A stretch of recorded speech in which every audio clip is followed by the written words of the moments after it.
It's that time of year again as we welcome you inside the GCU Softball Stadium on this beautiful Thursday night in the heart of the Valley of the Sun for 2021 GCU Softball action as the Utah Utes come to town for the first time in nearly 2 years to take on the Grand Canyon University Lopes on opening night. Jack O'Hara here with you alongside Cheyenne Rose for the first softball matchup in nearly 11 months. The Lopes 2020 season was obviously cut short due to the COVID-19 pandemic last March. The girls had a lot of ups and downs, but Cheyenne, the Lopes are looking to get off to a hot start here, a clean slate tonight against a very formidable opponent in Utah.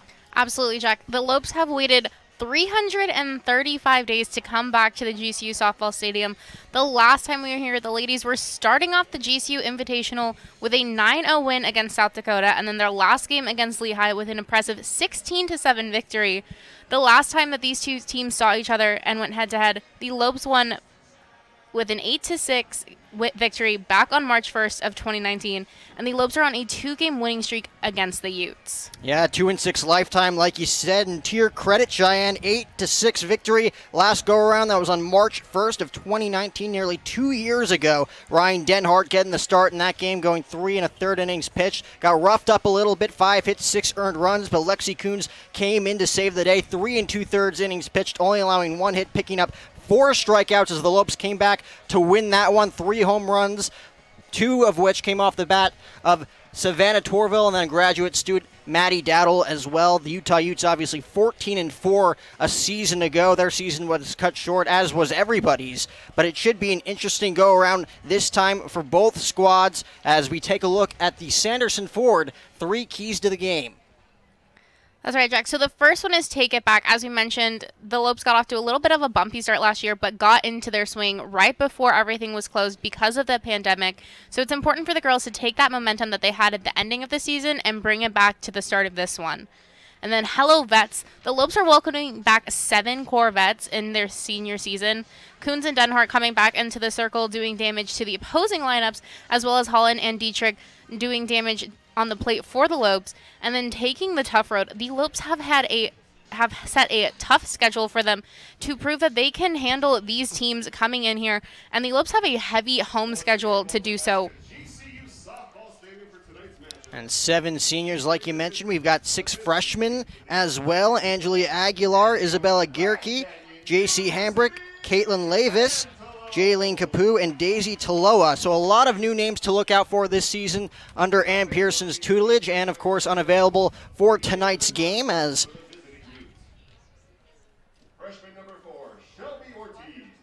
we take a look at the starting lineups for tonight's game. First for the Utah Utes, it's going to be Haley Denning, the left fielder. She's kicking things off. Julia Noskin, the shortstop. She bats second.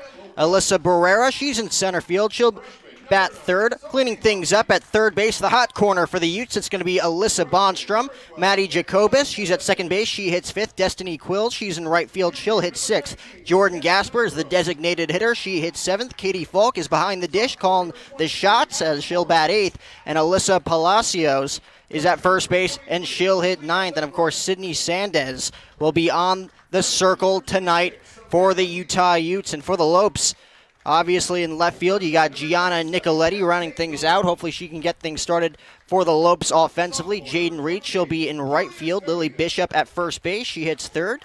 Kristen Fifield cleaning things up. She's in center field. Kaylee Dietrich calling the shots behind the dish for the Lopes. She'll catch and bat fifth. Savannah Torville, she's at third base. She'll hit sixth. Kaylee Holland is the designated hitter for tonight's game. She hits seventh.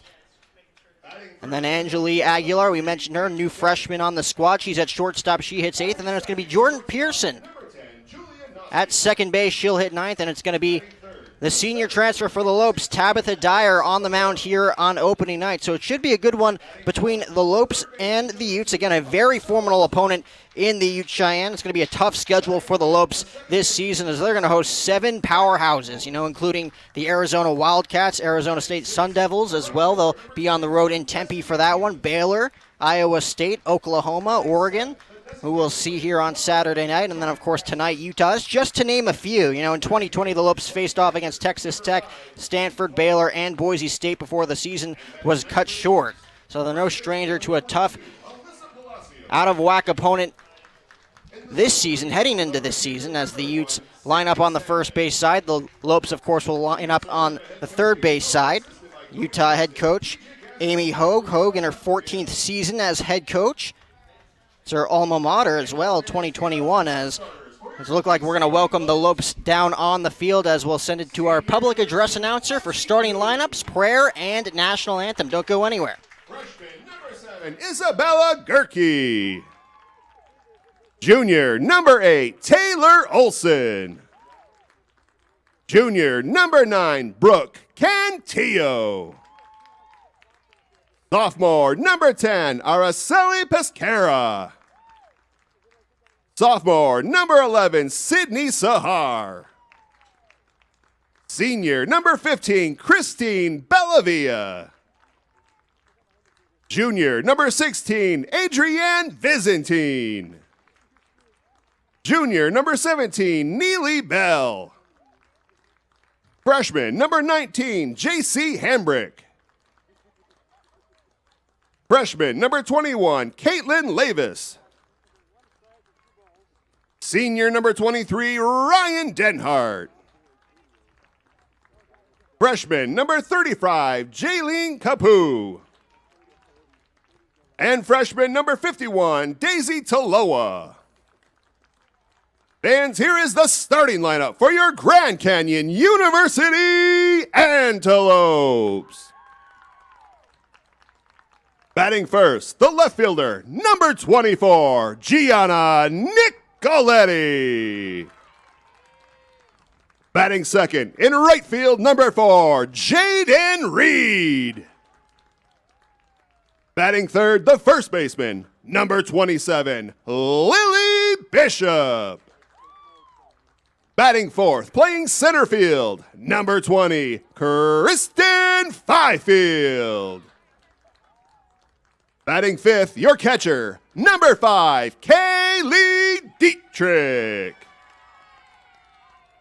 Batting sixth, playing third base, number 26, Savannah Tourville.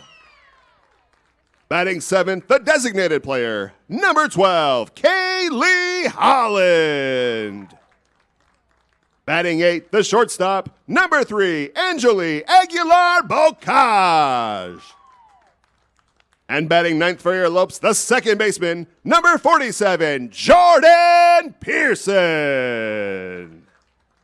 In the circle for GCU, number 18, Tabitha Dyer.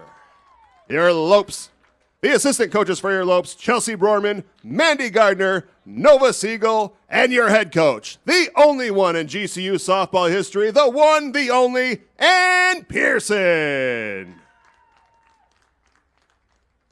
And now, ladies and gentlemen, at this time, we ask that you please rise. Gentlemen, please remove your hats as we begin this evening by honoring America with the playing of our national anthem.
And of course, As you heard in the intros there, Ann Pearson unavailable tonight, so it's going to be Chelsea Browerman calling the shots tonight for the Lopes. Chelsea returned to GCU for her second stint with the Lopes as a volunteer assistant coach back in 2019. Was also an assistant for GCU during the 2014-2015 season after spending the 2013 season as a volunteer assistant with the program. Of course, spending some time on the East Coast as well in the Washington, D.C. area at Georgetown University.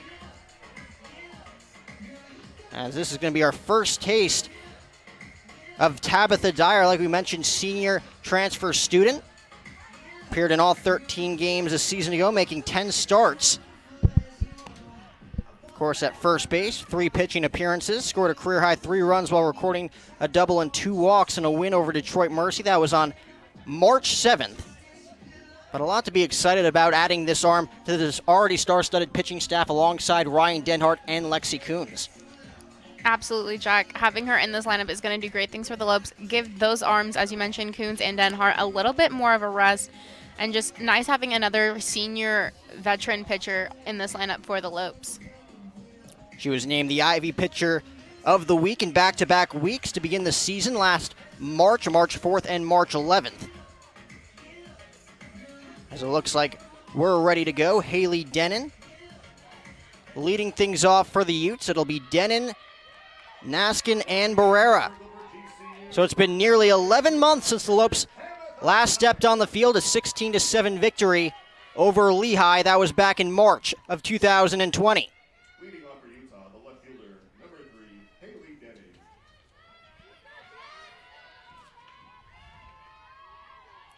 So Denning is ready. Dyer is ready. 6 o'clock and time to rock. First pitch. Misses outsider. It's going to be called for a strike, and we are underway. So the count quickly 0-1 on Denning. Like we mentioned, the Utes 14-4 a season ago before their season was cut short.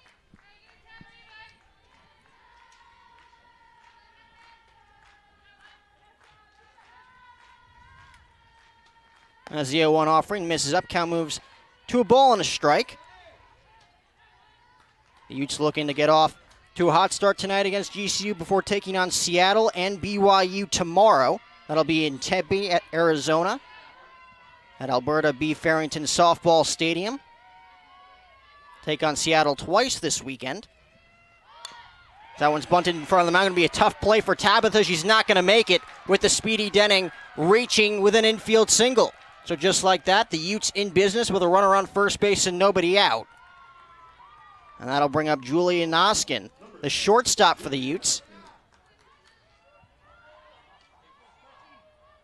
See if Denning utilizes her speed right off the bat here with the Savannah Torville playing in at the bag at third base. First pitch misses inside, count 1-0. Noskin, a junior for Utah.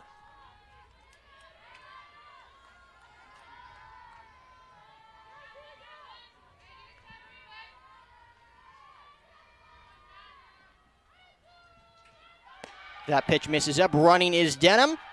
And she's going to get in there ahead of the tag. So just like that, the Utes with a runner in scoring position, being very aggressive early on in this game right out of the get-go. Denning doing a nice job sliding just underneath that tag. A perfect throw from Kaylee Dietrich behind the dish. Yeah, let's take another look at that. You see her have that speed, as we mentioned, with her being aggressive to get to first base, and then just with that missed ball outside, being able to get second and into scoring position for the Utes. And we'll see if Naskin lays down a bunt to move the runner over to third now with nobody out. Takes a pitch outside and the count quickly. 3 balls and no strikes. So Dyer falling behind quickly. With the heavy-hitting Barrera waiting on deck, the senior left-hander for the Utes.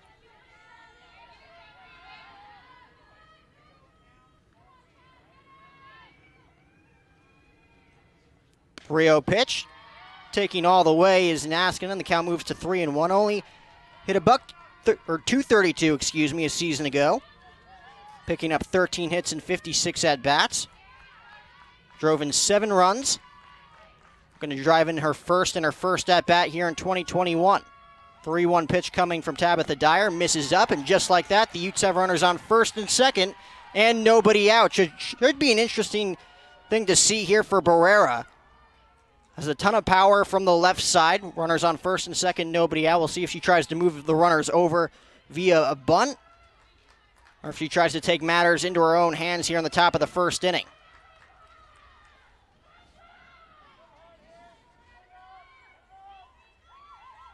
So the Utes, headed by Amy Hogue, the 2015 Pac-12 Coach of the Year, led the Utes to 3 consecutive NCAA tournaments from 2015 to 2017.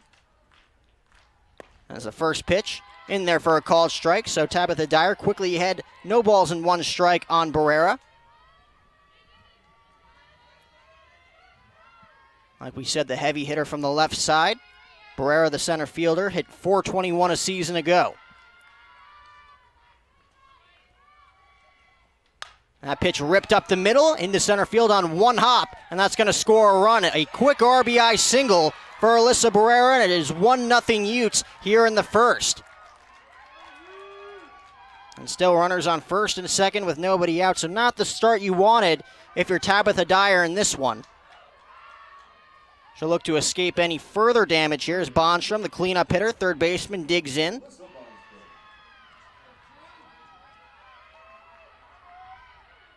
So just like that, a single, a walk, and an RBI single for Barrera. Had herself 14 ribbies a season ago, picks up number 1 here in the new season. First pitch from Dyer to Bonstrom, squares to bunt, pulls back, count quickly 0-1.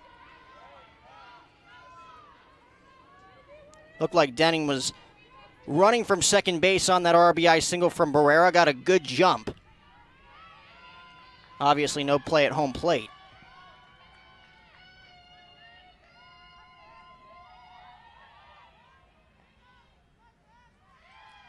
A 1 delivery on the outside corner, and the count quickly 0-2 on Bonstrom. Yeah, as we mentioned, Jack, the Utes wanting to get off to that aggressive start, which they did with Denning, and then Denning getting that good jump from second, being able to get home instead of being stopped at third on that hit.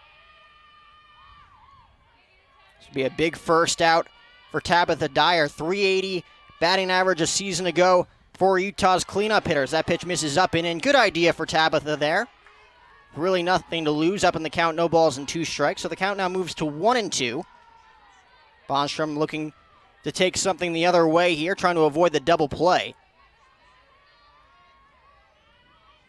Be Tabitha Dyer's best friend here with nobody out and runners on first and second. Again, trying to escape further damage here in the top of the first. That one cut on and missed for strike 3. First strikeout in a Lope uniform for Tabitha Dyer, and there's 1 away. So just like that, 1 pitch could get Tabitha Dyer out of this first inning. She'll have to get past Maddie Jacobus, the freshman left-handed bat for Utah.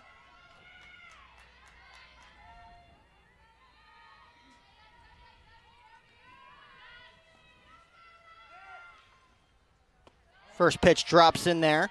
Low for a ball, count 1-0. Tabitha Dyer doing an excellent job getting ahead of Bonstrom in that at-bat, leading to her first punch-out in purple and white. We'll look to do the same here with Jacobus, with, again, a speedy runner on second base. As the 1-0. Cut on and missed. Runners going. Play at third base is not even going to be close as Kaylee Dietrich guns down the runner going from second base. And there are 2 away. A huge out here in the top of the first inning. Hopefully going to limit the damage for Tabitha Dyer.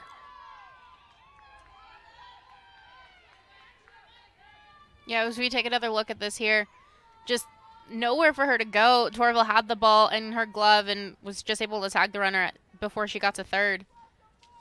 As you mentioned, a great out there for the Lopes. Now having 2 outs here, only needing 1 more to get the Lopes up to bat. So it was a double steal by Naskin and Denning. Denning moving from first to second on that play as they nab Naskin at third base. So now a 1-1 count. Again, we're in the top of the first inning. 1-0 Utes on the RBI single from Alyssa Barrera, driving in Denning.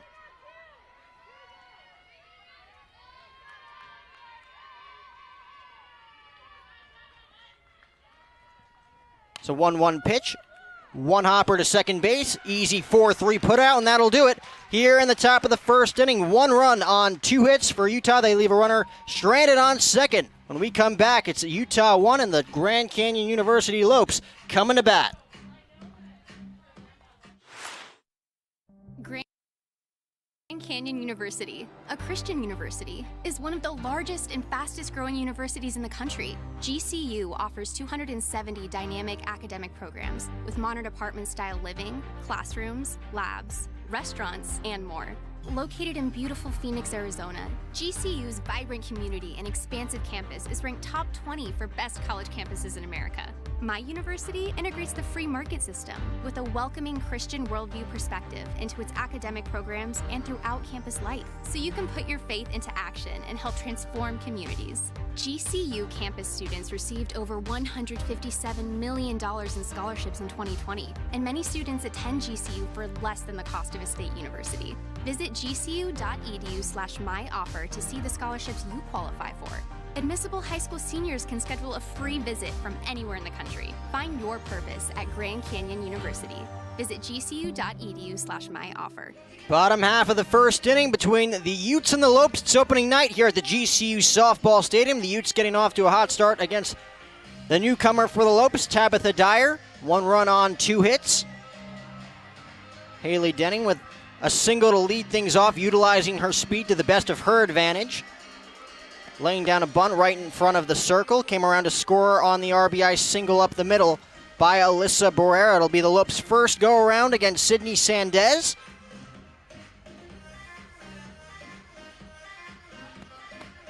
And it'll be Nicoletti, Reed, and Bishop trying to at least knot things up at 1 apiece entering the second inning.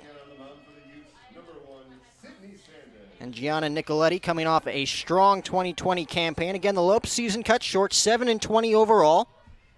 They were 5-12 at home, looking to get those numbers up here in 2021. Gianna Nicoletti hitting .380 a season ago, picking up 6 runs batted in the process.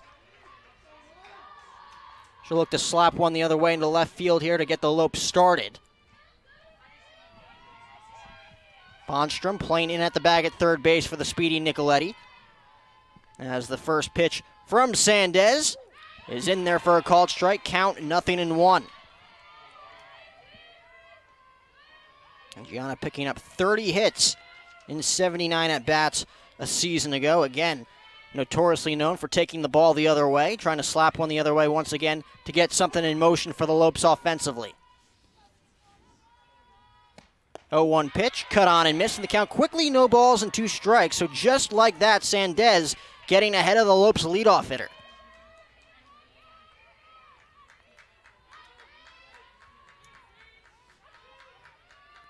Tabitha Dyer will look to settle things down in the top half of the second inning. Had trouble getting ahead of the Utah's top 3 leading hitters. That one slapped to third base, but right there is Bonstrom able to knock it down. But Gianna Nicoletti just too fast over there down the line at first base, beats it out for an infield single, and she's 1 for 1 to kickstart her 2021 campaign. Yeah, we talked about the speed of Denning at the top of for the Utes, but the speed of Nicoletti is incredible as you see her beat this throw out and being safe on first. It's a huge thing for the Lopes to get their momentum going for this first game. So that's vintage Gianna Nicoletti as she'll look to go in motion here. I'll bring up Jaden Reed. Looking to move the runner over. Takes that first pitch in there for a called strike. Count 0-1 on Reed. Hit .269 a season ago. Picked up 8 runs batted in her first season. 21 hits.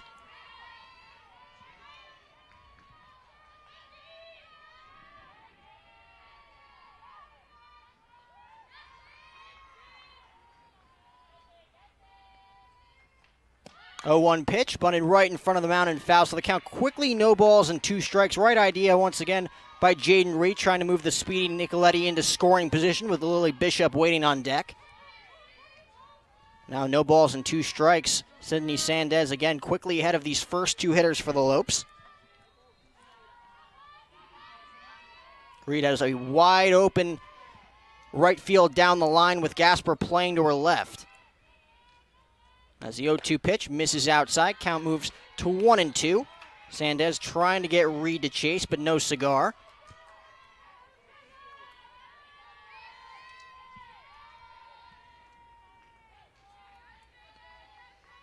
Sandez trying to get Reed to hit one sharply on the ground here, looking for a double play ground ball. As a 1-2 pitch ripped right to Bonstrom. Throw to first in time for the double play. Wow.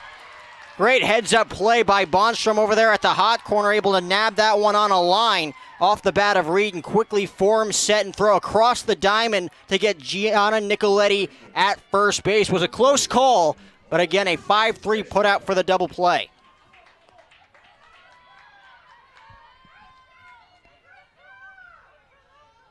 So the Lopes hoping to get something in motion quickly with the speedy leadoff hitter on base after the single for Gianna Nicoletti, beating out that hard ground ball at third base with Bonstrom throwing across the diamond, and Bonstrom getting to make up for it right away with the 5-3 double play. So Lily Bishop will now dig in with nobody on and 2 out. Lily coming off a strong campaign a season ago, hitting .280. 4 home runs, 20 RBIs as the count quickly no balls and 1 strike. So right off the bat, Sydney Sandez executing her game plan to perfection, getting ahead of these Lopes hitters first with that first pitch inside fastball. It'll be an 0-1 delivery as she kicks, winds, and delivers. Ripped on the third base side and foul. Lily just a little too quick on that one as she hooks it down the line. So the count moves to no balls and 2 strikes on the 3rd consecutive hitter here in the bottom of the 1st inning.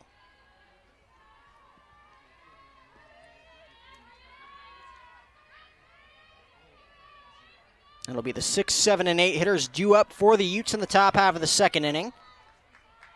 Sydney Sandez trying to get them there with a 1-0 advantage. 0-2 delivery to Lily Bishop. Chopped softly on the ground to second. Jacobus has it, throws to first for the 4-3 putout, and that'll do it. An easy-going bottom half of the 1st inning for Sydney Sandez. It'll be Tabitha Dyer back out on the circle for the Lopes in the top half of the 2nd inning. It's Utah 1, GCU 0. You're watching GCU Softball right here on GCU TV. When I think back on graduation day, it's such a special moment. Walking across the stage, hearing your name called. I think I would really regret not walking. I think being able to finish out a long college experience with an awesome moment like graduation is really special. If I hadn't decided to walk that day, I think I'd regret not having that sense of closure and accomplishment for that huge chapter in my life. My name's Noah and I graduated in 2015. My name is Lauren and I graduated in 2016. Herff Jones, by your side. We can stand together by standing far apart. Stay 6 feet apart from other people. Wear your mask when you go out. Wash your hands often. If you feel sick, stay home. Be respectful of others. The choices you make are critical. By protecting yourself, it helps protect all of us. Your actions can save lives. What we do now will shape our future. Stay safe. We're through 1 here at the GCU Softball Stadium on opening night between the Lopes and the Utes. Utah leads it 1-0. Tabitha Dyer, the left-hander, the southpaw for the Lopes, back out on the circle. It'll be the 6, 7, and 8 hitters due up for the Utes.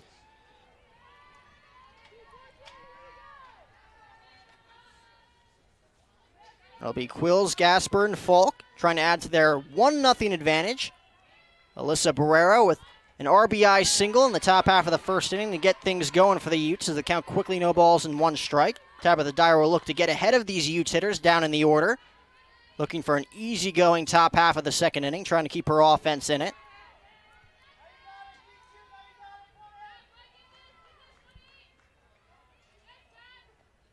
Oh, 1 pitch in there on the inside corner. The count quickly 0-2 on Destiny Quills, the right fielder for the Utes, hitting .215 a season ago.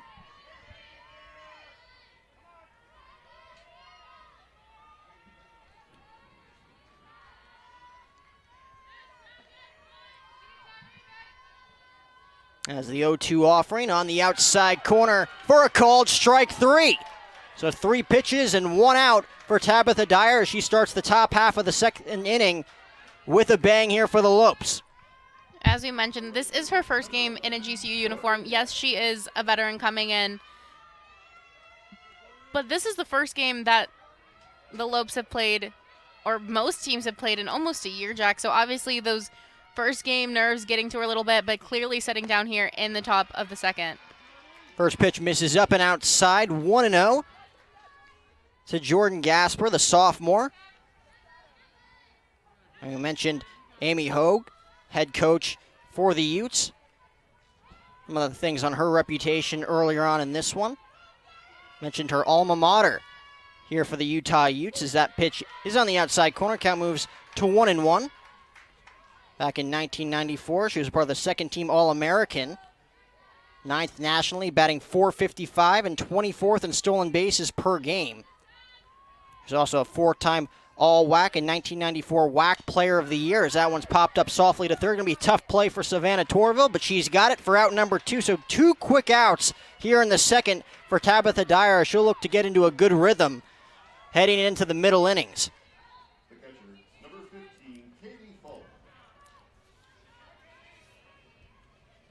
So Katie Folk will now dig in with 2 outs and nobody on.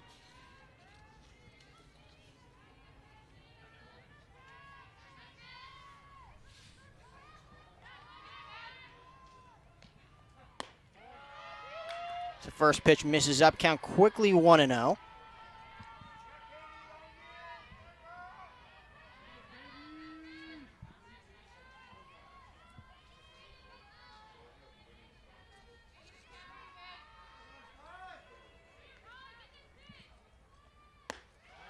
Pitch misses up, now count moves to 2-0 on the senior catcher.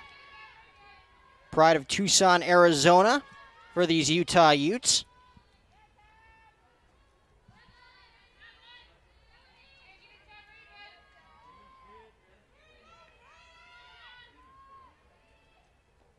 So that one's ripped up the middle for a base hit, so she's 1 for 1 to kick off her campaign.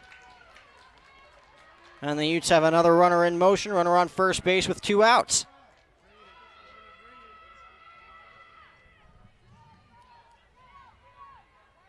Doing a nice job getting ahead of the count, 2 balls and no strikes, as Tabitha Dyer looking to get something in on the outside corner. That was about middle in, and she drove it up the middle for a base hit. So Alyssa Palacios hit 176 a season ago. She drove in 3 runs, looking to drive in a run here with a runner on first base.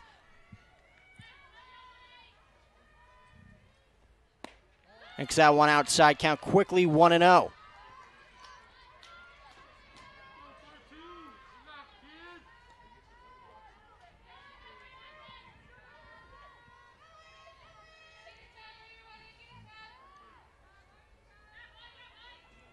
Palacios trying to work the count here with 2 quick outs to start this inning for Tabitha Dyer. Takes that pitch on the outside corner to even it up at 1 ball and 1 strike.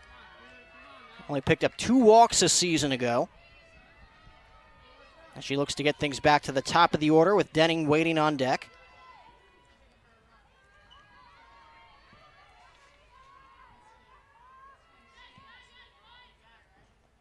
That pitch misses up. Count now moves to 2-1. So Tabitha Dyer still kind of struggling to get ahead of these hitters early on in this one.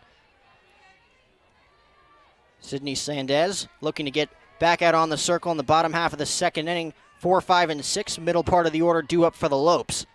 Quickly got ahead of the first 3 hitters, resulting in a fairly quick bottom half of the first inning. As that pitch misses, Dietrich thought about throwing over to first to check up on the runner. Thought better of it as the count now moves to 3-1. So Dyer missing up here to the 9-hitter for Utah, looking to get this 3-1 pitch down in the zone. Looking to avoid her second walk of the evening.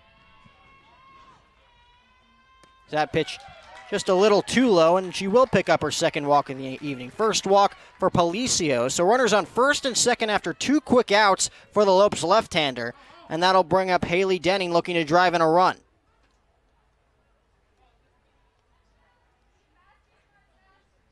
And the Lopes will look to calm down their new southpaw here. Again, a quick turnaround in that top half of the first inning.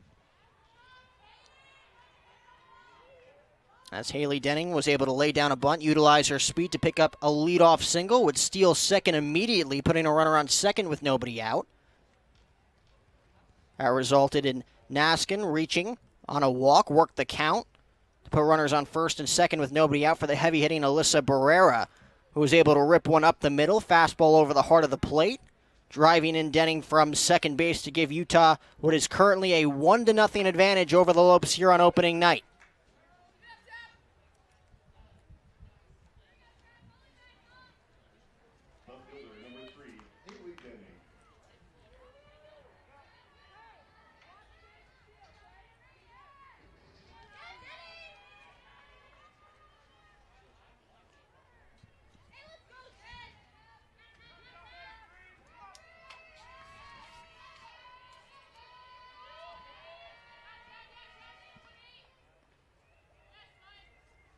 First pitch to Denning, popped in the air, fairly deep center field. Play to be made, so it looks like Tabitha Dyer going to work herself into and out of trouble here in the top half of the second inning. Utah, no runs, 1 hit. They leave 2 stranded. Let's go to the bottom half of the second inning. It's Utah 1, GCU nothing. You're watching GCU Softball here on GCU TV. See you in 30 seconds.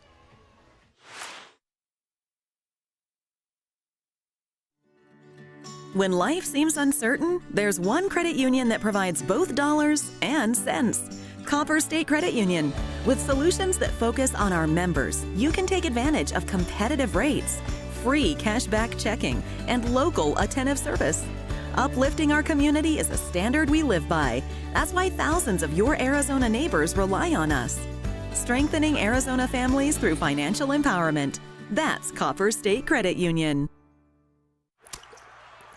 Joel Embiid is unhappy. Like, really unhappy. Because the internet keeps using not-so-amazing GIFs to react to his amazing highlights. Mountain Dew presents the Joel Embiid Deserves Better Reactions GIF Collection.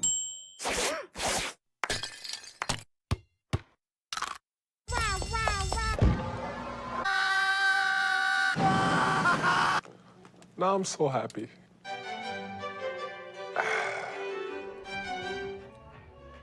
Bottom half of the second inning, it's a 1-0 Utah Utes lead over the GCU Lopes here on opening night.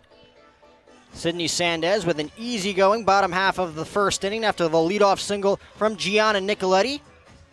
Would quickly get Jaden Reed to line out into the 5-3 double play, with Bonstrom able to gather herself and throw across the diamond for the unassisted double play. And, of course, getting Lily Bishop to softly ground out to second base to end that frame. She'll deal with Fifield, Dietrich, and Torville as the Lopes look to get something going here, looking for their first run of the season.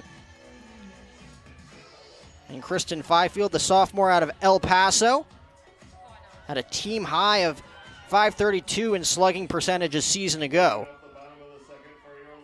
Had a couple of clutch hits during the 2020 campaign for the Purple and White. Will look to get things going in a big way here in the bottom half of the second inning. And what seems to be a very locked-in Sydney Sandez, at least what we saw from the first inning. First pitch on the outside corner, called for a strike, count 0-1 on Fifield. Had herself 22 hits, including 5 doubles, 2 home runs a season ago as well. Was second on the team in batting average with a .355 average, as well as an on-base percentage of .427, looking again to get on base to start things off here in the second. That pitch misses just a bit outside, and the count moves to 1-1. Nice idea by Sandez early on in this game, trying to nab the outside corner here. Not trying to come in over the heart of the plate against these powerful Lopes hitters. Again, a lot of power in the middle of this lineup with Lily Bishop, Kristen Fifield, and Kaylee Dietrich. Goes chasing for that one as the count moves to a ball and 2 strikes. As Sandez once again looking to nab that corner. It looks like she was going to. But Fifield's helping her out.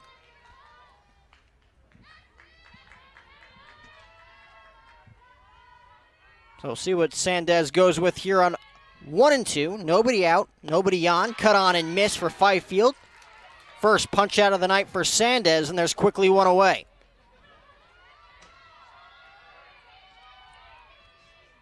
So that'll bring up Kaylee Dietrich with nobody on and 1 out. course, tonight's umpires, home plate umpire Stephen McCowan, Paul Eds at first base, and then Michael Hernandez over at the hot corner at third base.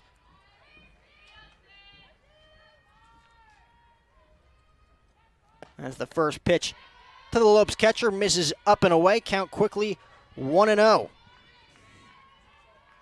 And Dietrich, as we mentioned earlier, one of those veteran players returning for the Lopes, a great person to have on base. She has a 31 RBI and 49 hits coming in from last season. So it's a really great person to have here for the Lopes to try and get something going here in the bottom of the second. And she'll be looking to get that average up, Cheyenne, only hitting a $195 a season ago. She did drive in 5 runs, just wasn't able to get over again that Mendoza line of 200 batting average.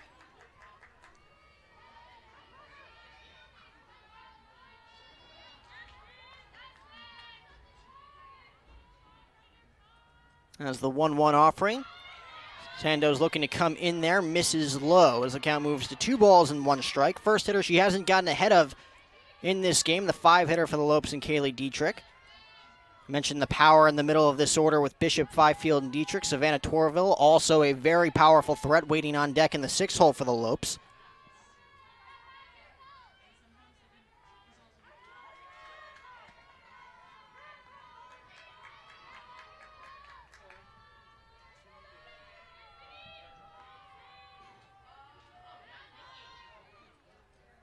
It's a 2-1 pitch, ripped right to third.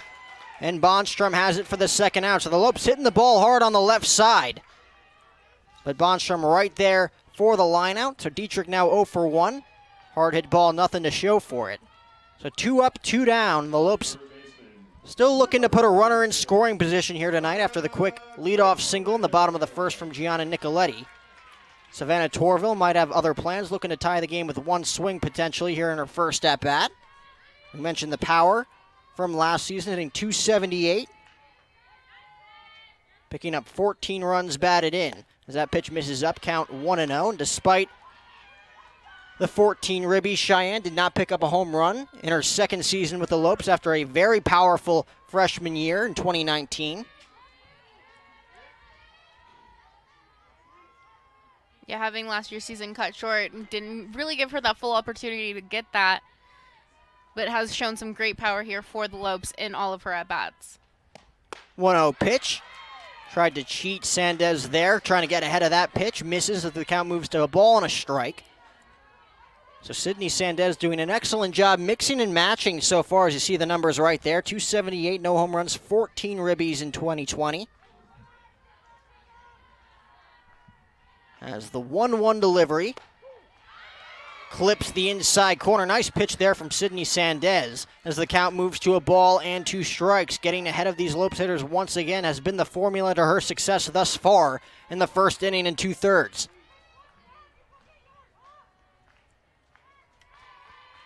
It'll be the heart of the order for the Utes in the top of the 3rd. Is that pitch cut on? Did she go? Yes, she did, says Paul Eds over there at first base, and that'll do it. A very easy 1-2-3 inning for Sydney Sandez here in the second. We'll go to the 3rd here in the heart of Phoenix, Arizona. It's Utah 1, GCU nothing. You're watching GCU Softball here on GCU TV. The temperature scanning kiosk from Pacific Office Automation is an easy-to-use, attendant-free device that quickly checks a person's temperature anytime, anywhere. You can now provide peace of mind at schools and universities, grocery stores, restaurants, nursing homes, medical clinics, sporting events, offices, private gatherings, and more. Look to us to help you reduce the risk and be safe.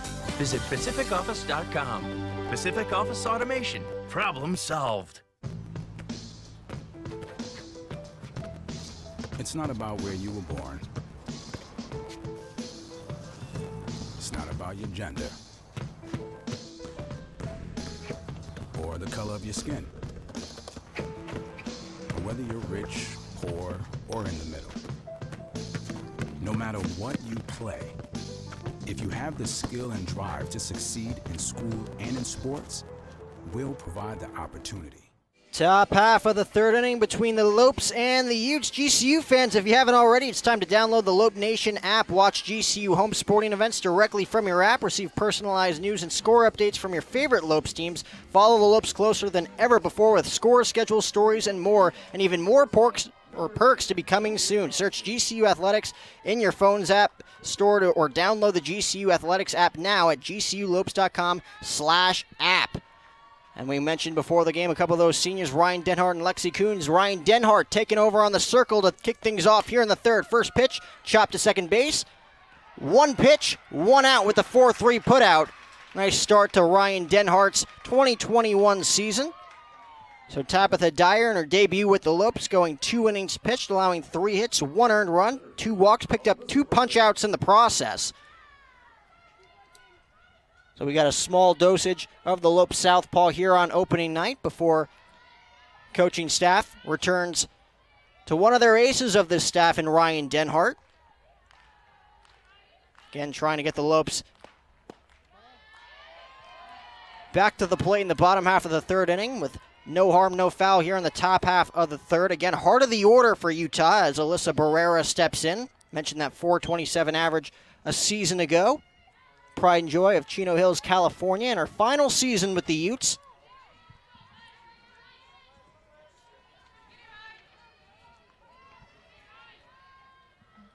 As the 1-0 offering misses outside, count moves to 2-0. We mentioned that last win 2 years ago, March 1st, 2019. Ryan Denhart getting roughed up just a tad. 5 innings of work, allowing 5 hits, 6 earned runs against the Utes.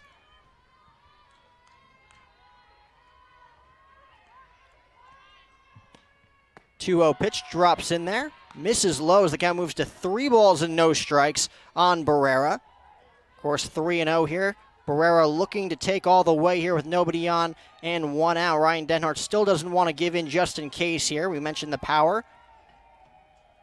6 home runs a season ago for the left-handed Barrera. 3-0 pitch, misses up. 4-pitch walk will put the center fielder on first base with 1 away.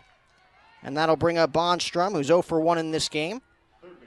Struck out in her first at-bat with no outs and runners on first and second, following the RBI single from Alyssa Barrera. Barrera left stranded on second base in that first inning.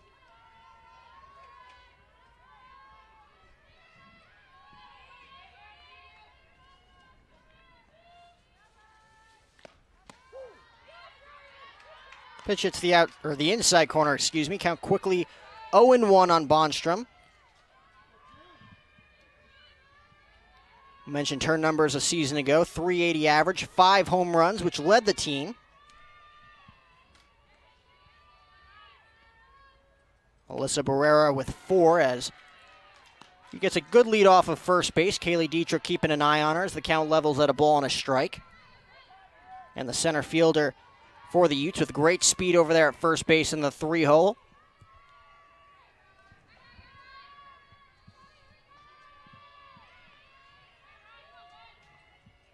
That's a 1-1 offering. Popped foul over our heads in the booth here as the count moves to a ball and 2 strikes.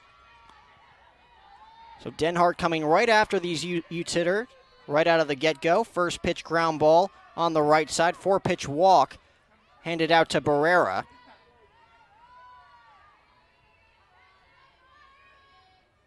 And now ahead in the count, a ball and 2 strikes on Bondstrom. Bondstrom already striking out once in this one back in the first.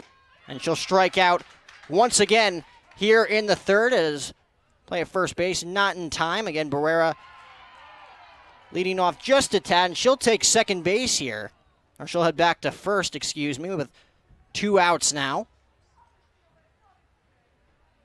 Utes thought that she was going to be rewarded second base there for a moment as you take a look at the replay. Kaylee Dietrich doing a nice job following that punch out to keep a close eye, keeping close tabs over the speedy Barrera on first base.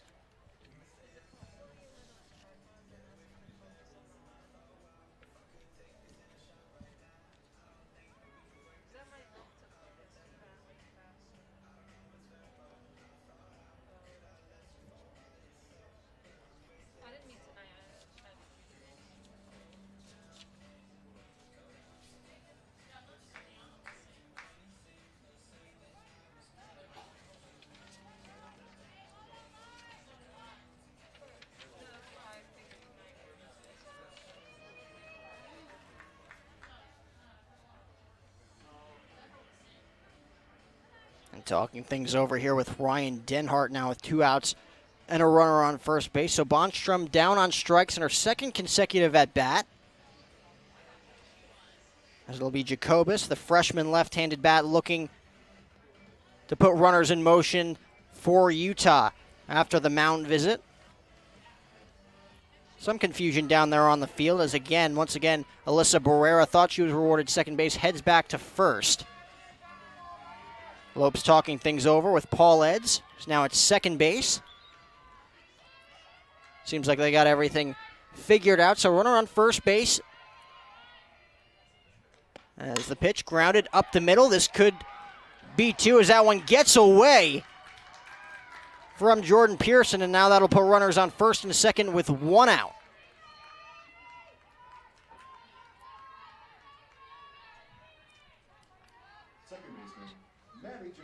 So Bonstrom reaches there as I think the dispute there was the count as she now had a 2-2 count. Ripped that one up the middle, snagged by Denhart, and that one again getting away from Jordan Pearson on the throw by Denhart, putting runners on first and second now with 1 out. And that will now bring up Maddie Jacobus, looking to make things worse here for the Lopes here in the third. Again, down 1-0, runners on first and second with 1 away. Jacobus 0 for 1. Reached on a fielder's choice back in the first.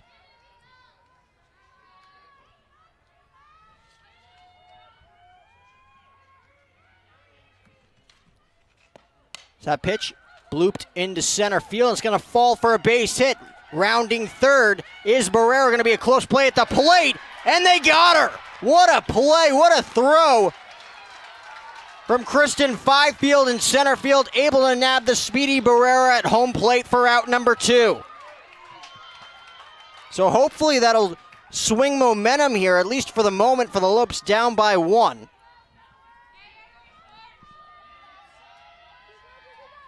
Things slowing down with the confusion in the at-bat with Bonstrom, able to have a second life. Rounding the count to 2 balls and 2 strikes, ripping one up the middle as you take a look here at the replay. Able to nab the speedy Barrera, sliding in just in the nick of time there. Getting the tag is Kaylee Dietrich. So the count quickly 0-1 now on Destiny Quills as she swings through that one as the count quickly 0-1. She's 0 for 1 as well. Struck out looking back in the second. That was the second punch out for Tabitha Dyer to kick things off in the top half of the second inning. As the 0-1 delivery. Inside corner for a called strike, and the count quickly 0-2. So Ryan Denhart looking to work herself into and out of trouble just like Tabitha Dyer did in the top half of the second inning. This Utah offense giving the Lopes a lot of trouble here in these first 2 1/3 innings of play. 0-2 pitch, chopped to third.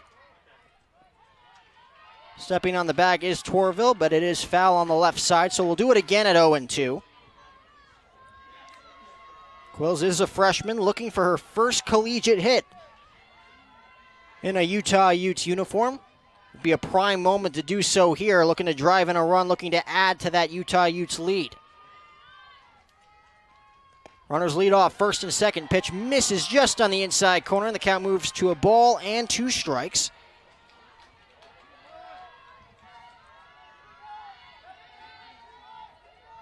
So it'll be Bonstrom leading off second, Jacobus leading off first after the bloop single. It'll be a 1-2 delivery to Destiny Quills coming from Ryan Denhart, looking to work herself out of trouble. Pitch chopped right in front of Dietrich. Going to be a tough play for Denhart. She's going to make it. So the Lopes once again get themselves into and out of trouble, leaving runners stranded on first and second here in the top half of the third inning. And they'll look to even up the score, at least in the bottom half of the third, as we go to the bottom half of the inning again. The Utah 1, GCU 0. You're watching GCU softball action. At Raising Cane's, we know quality takes time, patience, and the best ingredients, which is why every chicken finger we serve is hand battered and cooked to order just for you. We never take shortcuts. That doesn't mean you can. Introducing an even faster and easier way to order Cane's with our new app. Find your closest restaurant, customize your meal, pay and schedule pickup. So next time, take it easy and order with the Raising Cane's app. Raising Cane's Chicken Fingers. One love. Sanderson Ford is taking their President's Day sale over the edge with a sign and ride $299 a month lease on a new Ford Edge. Save thousands on EcoSport, Ranger, and Explorer. New Escapes under 21 grand, and new F-150 Super Crew trucks for only $35,900. Don't miss the President's Day sale event at Arizona's largest Ford dealership and your Bronco headquarters, Sanderson Ford.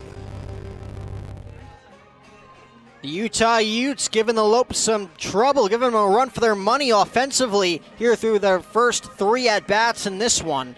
And, of course, Sydney Sandez giving the Lopes some trouble as well out there on the circle. As she has only allowed 1 hit in this one, an infield single to Gianna Nicoletti. That started things for the Lopes in the bottom half of the first. But nothing since, as Jordan Reed was unfortunate enough to line into a 5-3 double play immediately, putting no runners on with 2 outs in that first inning. Lily Bishop grounding softly to second base before Sydney Sandez quickly took care of work with a 1-2-3 inning against the heart of the Lopes order in the bottom of the second. So it'll be the bottom third of the order here in the third with Kaylee Holland, Angeli Aguilar, and Jordan Pearson looking to get things going for this Lopes offense, looking to break out in a big way. As Sandez's first pitch popped in the air to left field. Should be an easy play for Haley Denning. She sets under it. A can of corn for the left fielder. 1 pitch, 1 out for Sydney Sandez. Holland trying to be aggressive there, taking that first swing and just popping it up so high for the outfielder to be able to catch it. But that's what the Lopes need to do here, Jack, is they need to take those aggressive hits when they can to try and even this game up. And a big opportunity for one of those 6 freshmen like we mentioned before the game, Cheyenne. Angeli Aguilar rips that one on the left side and foul past the glove of Bonstrom, waiting there, playing right behind the bag. And again, Sydney Sandez doing an excellent job getting ahead of these Lopes hitters quick, and the Lopes being aggressive, swinging at the first pitch. Like you mentioned, Kaylee Holland going after that first pitch on the inside part of the plate, popping it up. Now Aguilar swinging at a first pitch over the heart of the plate. 2 quick pitches already in this third inning for Sandoz as she's quickly heading the count, no balls and 2 strikes as she nabs the inside corner there on the Lopes freshman.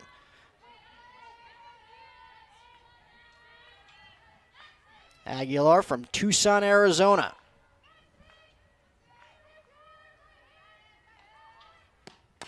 Chops that one foul in front of home plate, and we'll do it again at no balls and 2 strikes. So just trying to work the count here against Sydney Sandez. Remember, a quick 1-2-3 inning in the second inning. Her pitch count is down at the moment.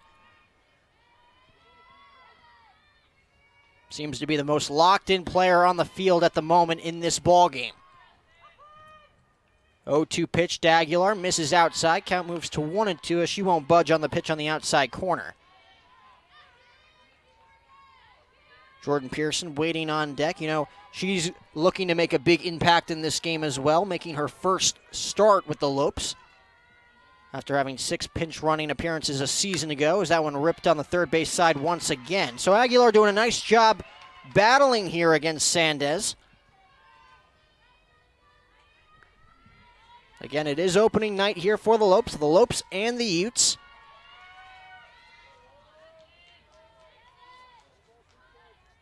Lopes, of course, will have a doubleheader here tomorrow against Weber State and Montana before taking on the number 10 Oregon. That'll be on Saturday night as that one's ripped on the left side and through the hole for a base hit. First hit at the collegiate level for Angeli Aguilar. And the second hit of the night for the Lopes, and they'll have a runner on first base and 1 out. So a nice job from Aguilar in her first official appearance, able to battle against a very locked-in right-hander for the Utah Utes. Ended up being a 5-pitch battle, fouling off 2 pitches in that at-bat before scolding that one past Bonstrom, a diving Bonstrom over there at the bag at third base. And the Lopes will look to take advantage, trying not to squander this opportunity with Jordan Pearson, like I mentioned, looking to make a name for herself as well. The Chandler native takes a first pitch on the outside corner, count quickly 0-1. Like we mentioned, 6 games as a pinch runner for the Lopes a season ago. She did score a run. Didn't play her freshman season in 2019 due to a redshirt season. Of course, the daughter of Coach Ann Pearson. As the 0-1 delivery, misses on the outside corner, count evens at 1-1. Pearson squaring to bunt there. Again, 1 out runner on first base. Looking to set things up for Gianna Nicoletti waiting on deck.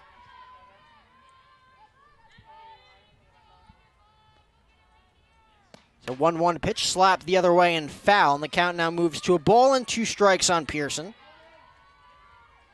Finished third at the 2018 Arizona 6A State Championships, 2-time All-Arizona honorable mention as well. Looking to do what Angeli Aguilar just did moments ago, and that's pick up her first collegiate hit here in the purple and white. No better time to do it than on this beautiful Thursday evening against the Utes. Just gets underneath that one, fouls it straight back, was right on it.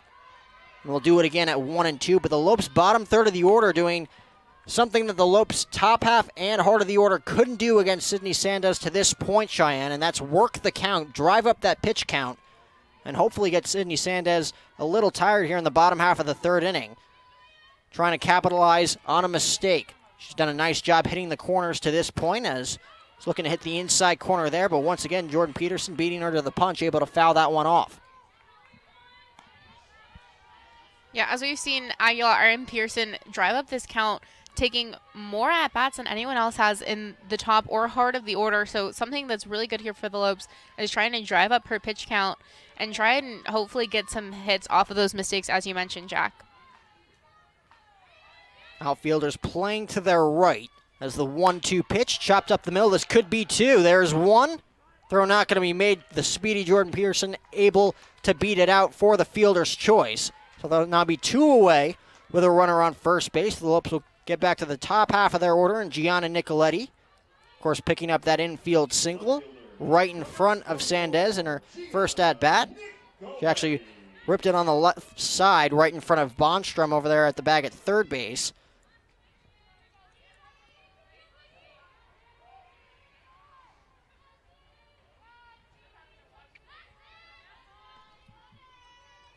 As the first pitch misses low and away, count quickly 1-0.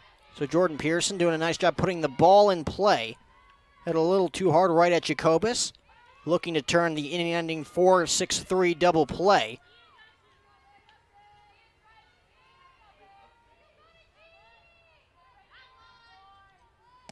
As that pitch chopped on the left side, there's going to be no play as Jordan Pearson able to get in at the bag at second base. There was definitely no play at first base with the speedy Gianna Nicoletti, so she's 2 for 2. And once again, vintage Gianna Nicoletti able to wait back, take one on the outside corner, and slap it the other way. Making it really tough for Bonstrom at the bag at third base as that one got past her. Nothing that Naskin could do there in the hole at shortstop. So for the first time in this game, Jordan Pearson will be the Lopes runner on second base, their first runner in scoring position, as it looks like we're going to have a mound meeting. Yeah, the Lopes have 2 great runners on for them, which is going to be really good here, having the speed in Pearson and Nicoletti on base, and as you mentioned, the first time having a runner in scoring position for the Lopes. And Amy Hogg going to meet with the ace of her staff in Sandez on the mound as she is in trouble for the first time in this one. We mentioned some of the accolades for Amy Hogg in this one. 1994 star for this team, her alma mater here in Utah. Mentioned was the 2015 Pac-12 Coach of the Year. You know, Utah finished 37-16. It was their best record since 1997. That was back in 2017. Had its best mark in Pac-12 play, 13-9 since joining the conference in 2012. They also attained the program's highest NFCA final ranking at number 14 back in 2017. Coming off 14 wins from a season ago, probably would have done a lot more damage if it wasn't for the pandemic, which did the ultimate damage. As the first pitch to Reed. Chop slowly, going to be a tough play. Throw on to first. We're just in the nick of time as Sandez is able to nab the speedy Reed. So the Lopes able to threat, but aren't able to connect with a run. So we'll head to the top half of the fourth inning. It is still a 1-0 Utah lead. Ryan Denhart back out on the circle when we come back. How does a chicken sandwich become a Whataburger spicy chicken sandwich? Is it by slathering it in a fiery sauce or adding some crazy hot toppings? Nah.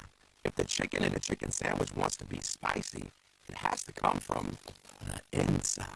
By marinating it in spices, frying it up, then cooling it off with fresh veggies, all on a new brioche bun. Good thing flavor can come from within. Good thing there's the new limited time spicy chicken sandwich at Whataburger.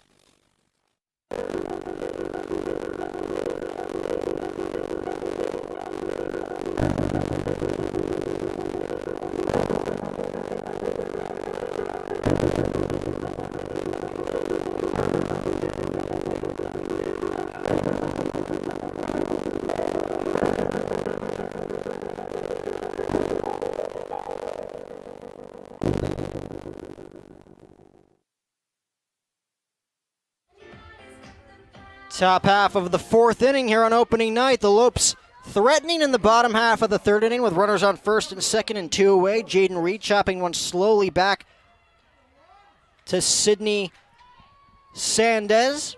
Sandez able to nab her just in the nick of time. Half a step. Jordan Reed would have had herself an infield single to load the bases with 2 outs. Nonetheless, we'll head to the top of the fourth inning. Count quickly 0-1 on Jordan Gasper. It'll be Gasper, Falk, and Palacios.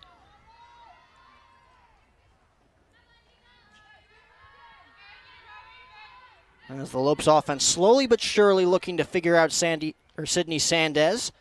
As that pitch misses outside, count moves to a ball and a strike. Ryan Denhart getting herself into and out of trouble. The runners on first and second and 2 away in the top half of the third inning. The Utah Utes offense has done an excellent job keeping the Lopes on their toes defensively to this point. As the 1-1 offering, cut on and missed, gets her to chase the inside pitch. The count moves to a ball and 2 strikes. Gasper 0 for 1 in this one. Popped up softly to Savannah Torville at third base back in the second.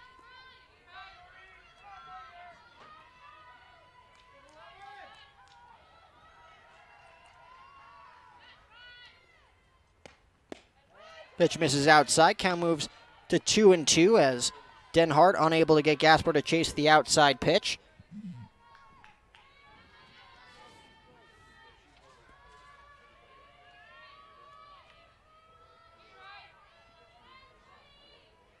Gasper only hitting .200 a season ago. Chops that one foul on the right side, so we'll do it again at 2-2.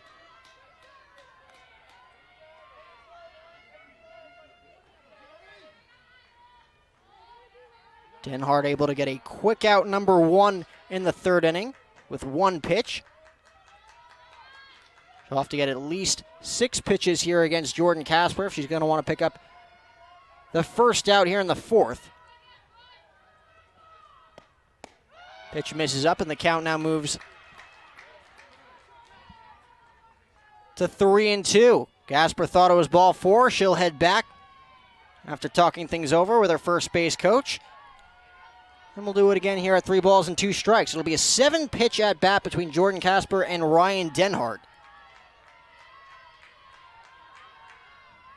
Only 1 hit in 5 at-bats a season ago, so low numbers for Jordan Gasper and only 5 at-bats, and she gets plunked right in between the numbers, and she'll take first base. So Ryan Denhart, after being ahead in the count, loses the leadoff man for Utah, so runner on first base and nobody out. And that'll bring up Falk, who picked up a ringing single up the middle in her last at-bat, was able to work the count to 2-0 on Tabitha Dyer before barreling one up in the heart of the zone to set things in motion for Utah. Was left stranded at first base in that second inning. Squares to bunt, lays it down, beautifully executed. Denhart throws to first, and there's one away. by design there for the Utah Utes as they put a runner in scoring position here in the fourth. Runner on second base and one out. And that'll bring up Palacios, who worked a walk in her last at-bat. That put runners on first and second with two away after Tabitha Dyer was able to get two quick outs in that second inning.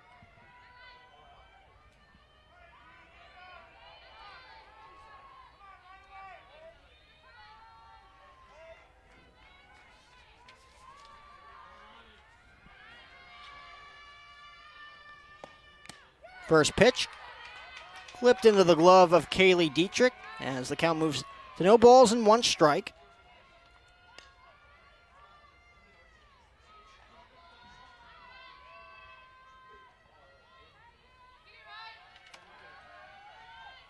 See if Folk tries to take one the other way now that she's down in the count 0-1. Takes that one up. Count moves to a ball and a strike. Not a ton of speed over there at the back at second base and Gasper.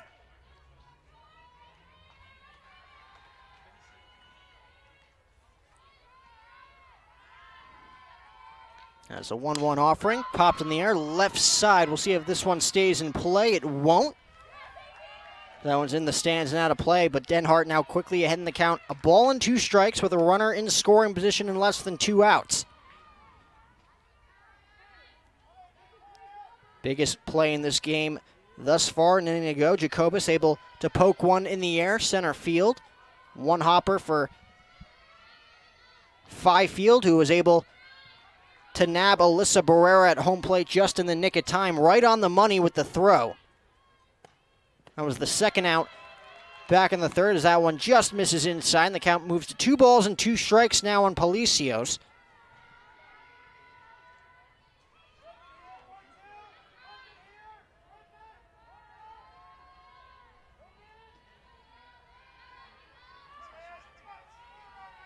Junior only picking up 3 hits a season ago, one of which was a 3-run home run late in the season. 1 home run, 3 RBIs as she pops that one in the air above the booth, and we'll do it again at 2 balls and 2 strikes. So just as the Lopes bottom half of the order did an excellent job working the count against Sydney Sandez, bottom third of the order for Utah doing the exact same thing here with Ryan Denhart.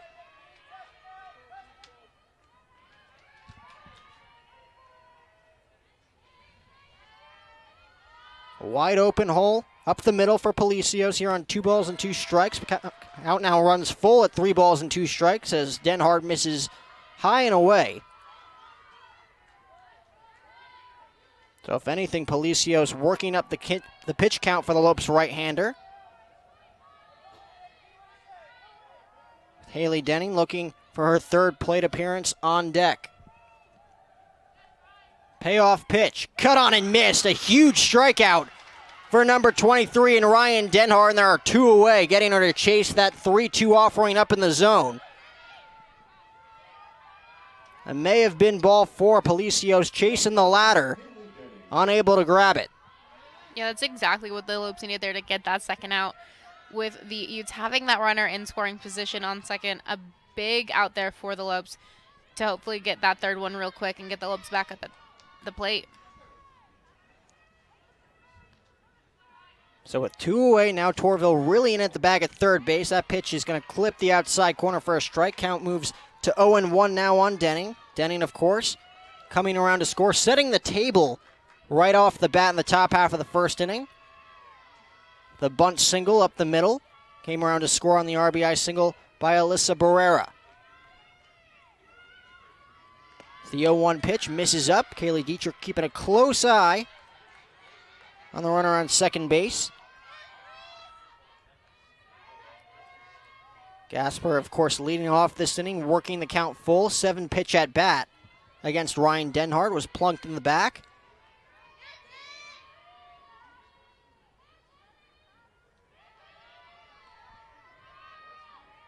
As the 1-1 offering. On the hole on the right side, going to be a foul ball. Game of inches right there for Denning as she hits that one slightly on the right side of the bag for strike number 2 in the count. Now a ball and 2 strikes. So Denhart doing a nice job getting ahead of these hitters. Utah once again Despite only one runner on, a runner in scoring position as we take a look at the replay. Inner part of the plate. If she had that just to the left a little bit, could have been an RBI extra base hit to put Utah up by a score of 2-0. But instead we have a 1-2 count here, 2 outs, runner on second. The pitch from Denhart, ripped up the middle. Denhart snags it for out number 3. So the Lopes offense now looking to wake up second go-around against Sydney Sendez as we'll head to the bottom of the 4th inning. It's Utah 1, GCU nothing here in the heart and soul of the Valley of the Sun. How does a chicken sandwich become a Whataburger spicy chicken sandwich? Is it by slathering it in a fiery sauce or adding some crazy hot toppings? Nah. If the chicken in a chicken sandwich wants to be spicy, it has to come from the inside. By marinating it in spices, frying it up, then cooling it off with fresh veggies, all on a new brioche bun. Good thing flavor can come from within. Good thing there's the new limited-time spicy chicken sandwich at Whataburger.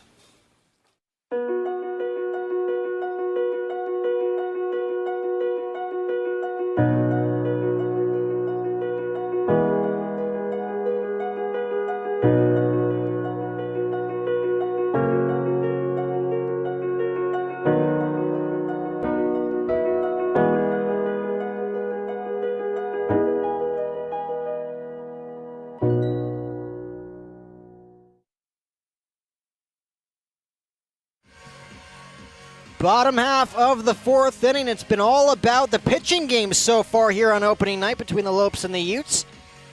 More so Sydney Sandez to this point. 3 innings of work. She's allowed 3 hits. No runs allowed. She has picked up 2 punch-outs. She's able to get through the Lopes order quickly in the first 2 innings before the Lopes started to give her some trouble in the bottom third of the order. Last inning, putting runners on first and second with 2 away. Getting Jaden Reed to tap one slowly back to the mound. She'll now deal with the heart of the Lopes order. 3-4-5 with Bishop, Fifield, and Dietrich looking to stir some trouble heading into the top half of the 5th inning. Of course, Lily Bishop tapping one slowly on the right side to Jacobus back in the 1st inning. That ended things back in the 1st. We mentioned her power, able to tie things up here with 1 swing. Had 4 home runs a season ago to go alongside 20 runs batted in. Rips that one in the air.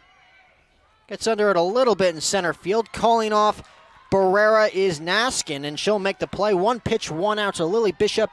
Getting underneath that one just a tad for the first out. Again, the Lopes being very aggressive early on in the count against Sydney Sandez, who has been able to shut the door when she's able to get ahead in the count.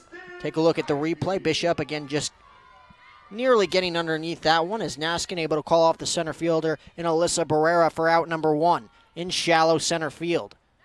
Fifield rips that one in the hole. Going to be a tough play for Naskin. She boots it, and she's not going to make the throw. It's going to be an infield single for Kaylee Fifield. So now she's 1 for 2. 4th hit for the Lopes now, to even the 4 hits allowed by the Lopes pitching to this point. Nice idea from Fifield, able to take that pitch on the outer part of the plate, wait back, and slice it the other way. And now Kaylee Dietrich, who popped one up in the left, went after her first pitch on the inner part of the plate in her last go-around back in the 2nd inning. Digs in, looking to put a runner in scoring position. Takes that pitch. Low and away, count quickly 1-0. And behind the play, we've mentioned how reliable Kaylee Dietrich and Kaylee Holland have been in each of the last 2 seasons for the Lopes. Dietrich posting a .246 average with 31 RBIs and 49 hits. As that one, it squeaks past the first baseman in Palacios and into right field for a base hit. Moving from first to third is Fifield. Moving to second on the bobble is Dietrich, and the Lopes are going to tie the game. Heads up base running for Kristen Fifield, as well as Kaylee Dietrich, as that one was booted at the last moment by Utah, and the Lopes able to tie up the score at 1 apiece. So in a game that saw the Lopes struggle offensively in the first 3 innings against Sandez, they're able to break through and take advantage of some mental errors here in the bottom half of the fourth inning as you take another look. Dietrich able to squeak one past the first baseman in Palacios. Moving from first to third was Kristen Fifield. The ball got away from Bonstrom at third base, allowing Kaylee Dietrich to move to second, and the ball gets away from the second baseman Jacobus after the throw to second, and Kristen Fifield able to take advantage as Jacobus not paying attention, allowing the score to be tied up at a run apiece. There's now a runner on second with one out, bringing up Savannah Torville, who has more than the capability to give the Lopes at least a one-run lead here in the fourth inning. Takes a pitch up, count moved to 1-0. So for the first time in this game, it seems like Sydney Sandez is finally rattled by this Lopes offense. Again, taking advantage of what you could say is a big mental error in this game here in the bottom of the fourth inning, with Sandez cruising along to this point. Pitch misses up, and the count quickly 2-0 on Savannah Torville. Absolutely, Jack. Just between all of the confusion, the Lopes being able to get that run, but great go-ahead base running there from the Lopes, being able to see those mistakes that the Utes were making to get this game all tied up. As good as Sydney Sandez has been to this point, she has to be very careful with this pitch behind in the count. 2 balls and no strikes with a runner in scoring position. Cannot give in to the powerful right-handed bat in Savannah Torville, able to take that one on the outside corner. Took a little something off that pitch as the count moves to 2-1. Savannah heading the count, looking to wait back here, take one the other way, trying to move Dietrich over to third with one out. 2-1 offering on the inner part of the plate, able to foul that one off, and nice job by Sydney Sandez, falling behind in the count, 2 balls and no strikes, able to work her way back to even up the count at 2-2.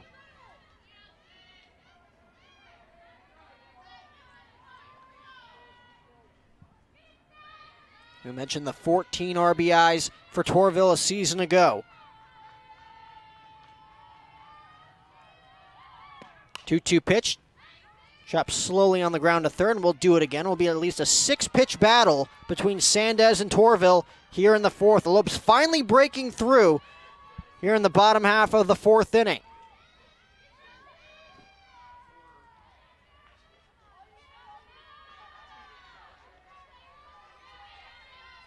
See what Sandez goes with here on the 6th pitch of this at-bat.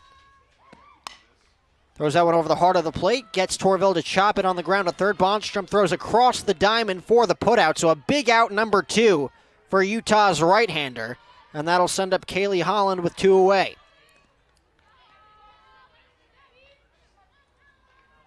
So she falls behind in the count, 2 balls and no strikes, able to even up the count at 2-2. Savannah Torville doing a nice job fouling off some tough pitches in that at-bat.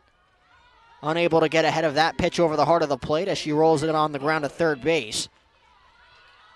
So she's now 0 for 2. Holland 0 for 1 in this game. Will look to drive in a run. Takes that first pitch low. Count moves to 1-0. Kaylee Holland has played in a total of 89 games for Grand Canyon University. Has a batting average of .260 in each of the last 2 seasons. Has a total of 33 RBIs and 6 lifetime home runs. Takes that pitch on the inner part of the plate to even up the count at a ball and a strike.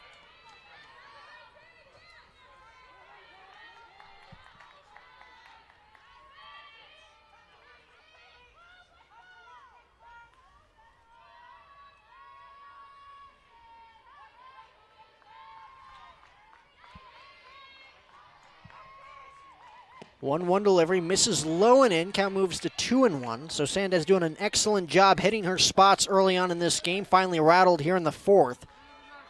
Lopes able to again work up that pitch count to this point.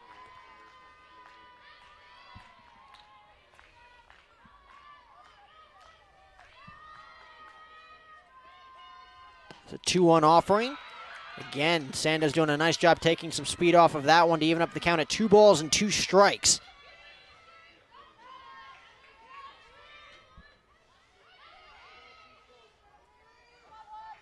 So after swinging at a first pitch on the inner part of the plate in her first at-bat, Kaylee Holland working the count here. It'll be the 5th pitch of this battle between the right-hander and the right-handed bat. 2-2 pitch on the outside corner just misses low and away, and the count runs full at 3-2.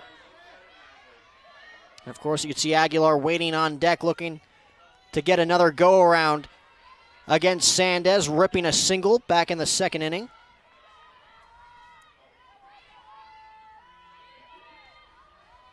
As the 3-2 offering to the Lopes senior misses up, and the Lopes have 2 runners on. Snap throw to second, not nearly in time to nab Dietrich at second. So now Dietrich and Holland on first and second, 2 outs. And that'll bring up Angeli Aguilar. Mentioned her first collegiate hit and her first at-bat back in the bottom half of the third inning. As you take another look, Dietrich stranding a little too far off the bag for the coaching staff's comfort. Able to slide in just ahead of that tag. Nice look there from Falk from behind home plate. So now with 2 on, Aguilar rips that one to third. Right there is Bonstrom. She'll tag Dietrich on her way to third base, and that'll do it. So a hard hit ball for Aguilar, but the Lopes will leave 2 more stranded. But the Lopes finally break through for a run to tie things up at 1 apiece as we head to the top of the 5th. Crunch time here in Phoenix. It's Utah 1, GCU 1. You're watching GCU Softball here on GCU TV. Grand Canyon University, a Christian university, is one of the largest and fastest growing universities in the country. GCU offers 270 dynamic academic programs with modern apartment-style living, classrooms, labs, restaurants, and more.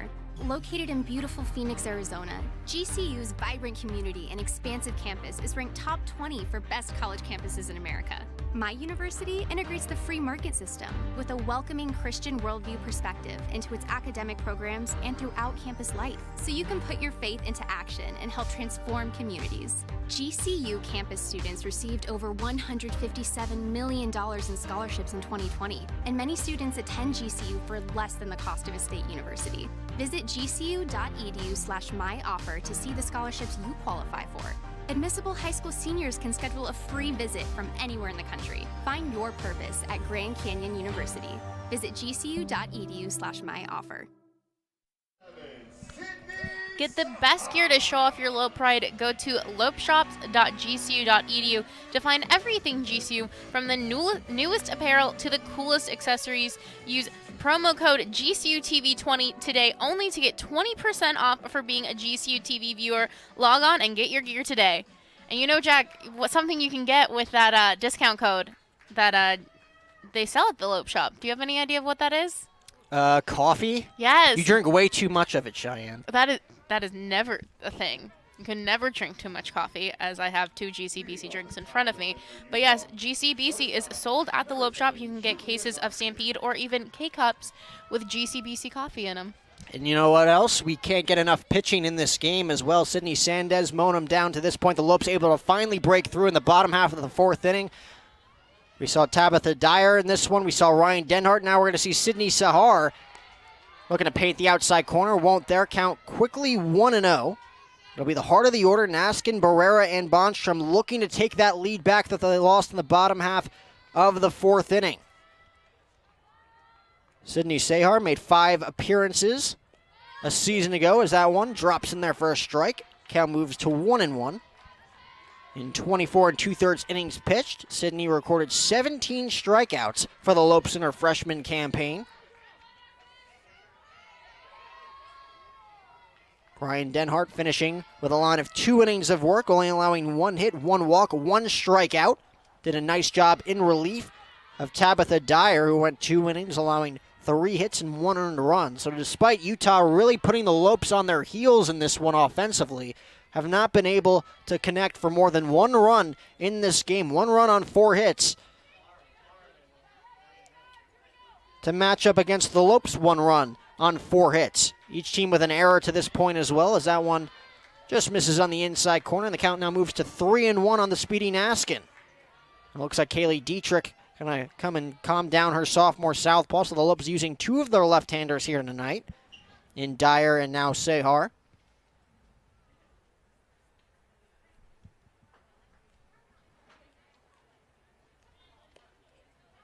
Naskin 0 for 1 in this game reached on a walk back in the first, looking to reach on another walk to start things off here in the fifth. I mentioned the speed at the top of this order. Denning leading things off. Picked up a stolen base in the first as that one just misses on the inside corner, and a leadoff walk handed out by Sydney Sehar to Naskin. So Naskin has now reached twice with 2 walks in this game. 0 for 1, like we mentioned, grounded softly to second back in the third. But that'll bring up Alyssa Barrera now after picking up that RBI single in the first. Walked in the third.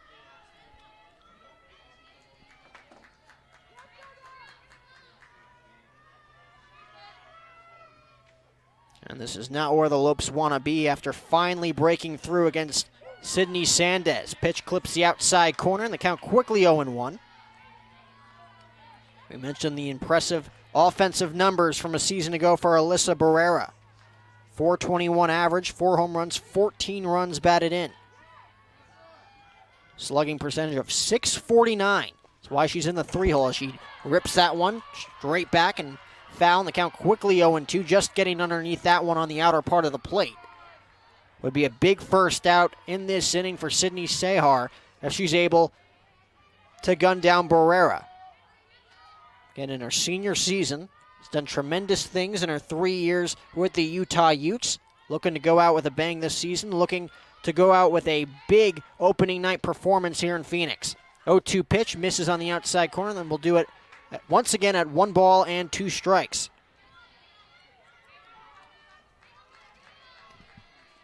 It looks like we can see another pitcher warming up there for the Utes. Can't really tell who it is. It looks to... Pitch misses low, count moves to 2-2. I think that was Sydney Sandez out there just staying loose, it looked like. Number 1, Sydney Sandez. Again, 4 innings of work thus far, only allowing 1 run on 4 hit. That 1 run is unearned.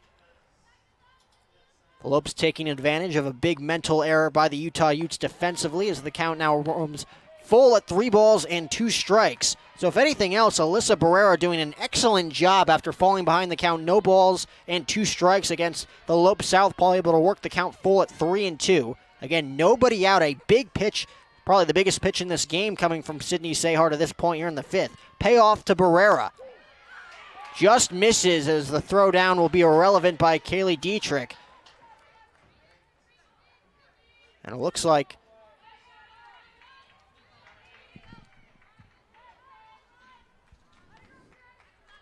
Third baseman, Alyssa Bostrom.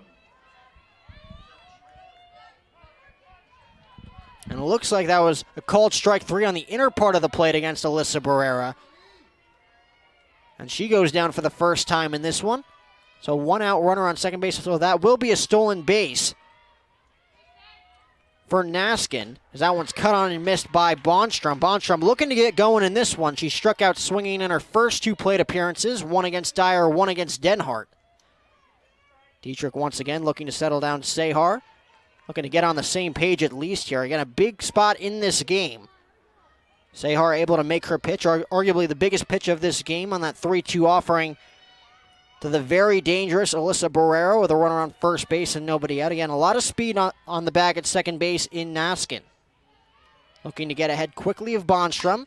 Ripped 1 hopper to first. Bishop has it for the 2nd out. So just like that, 2 away here in the top half of the 5th inning as Sehar looks to work herself out of a jam here. Again, only a runner on third base now with 2 away. Single gives Utah the lead.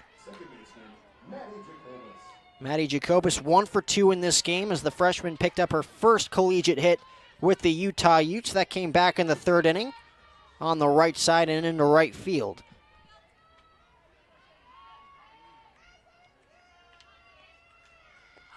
As a first pitch, nabs the outside corner. The count quickly 0-1.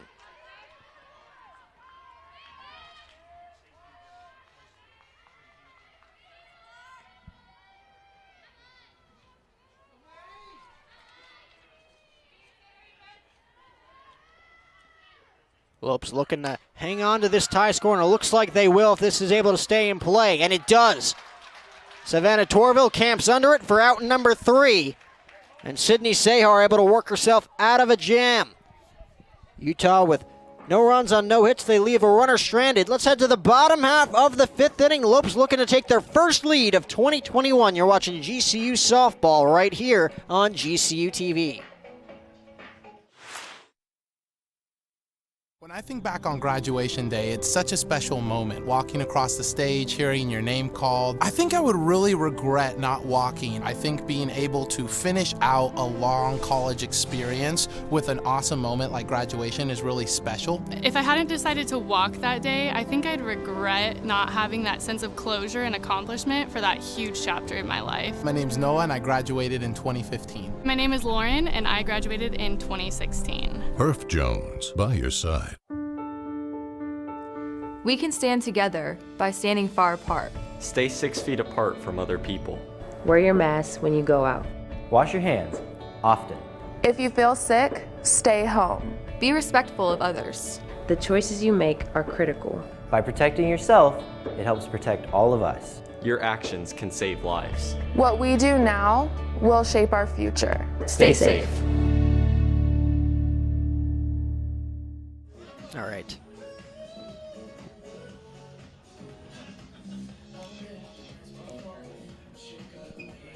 Back here inside the GCU Softball Stadium. Bottom half of the 5th inning, 1-1 game between the Lopes and the Utes. Lopes looking to kick off their 2021 campaign with a big win against a very formidable Pac-12 opponent in Utah. Again, if you're just joining us, the top half of the 1st inning, the Utah Utes got on the board with an RBI single by Alyssa Barrera with runners on 1st and 2nd and nobody out. Coming against Tabitha Dyer. Dyer, the Lopes southpaw, on her GCU debut, going 2 innings of work, only allowing 3 hits, 1 run, before being relieved by Ryan Denhart.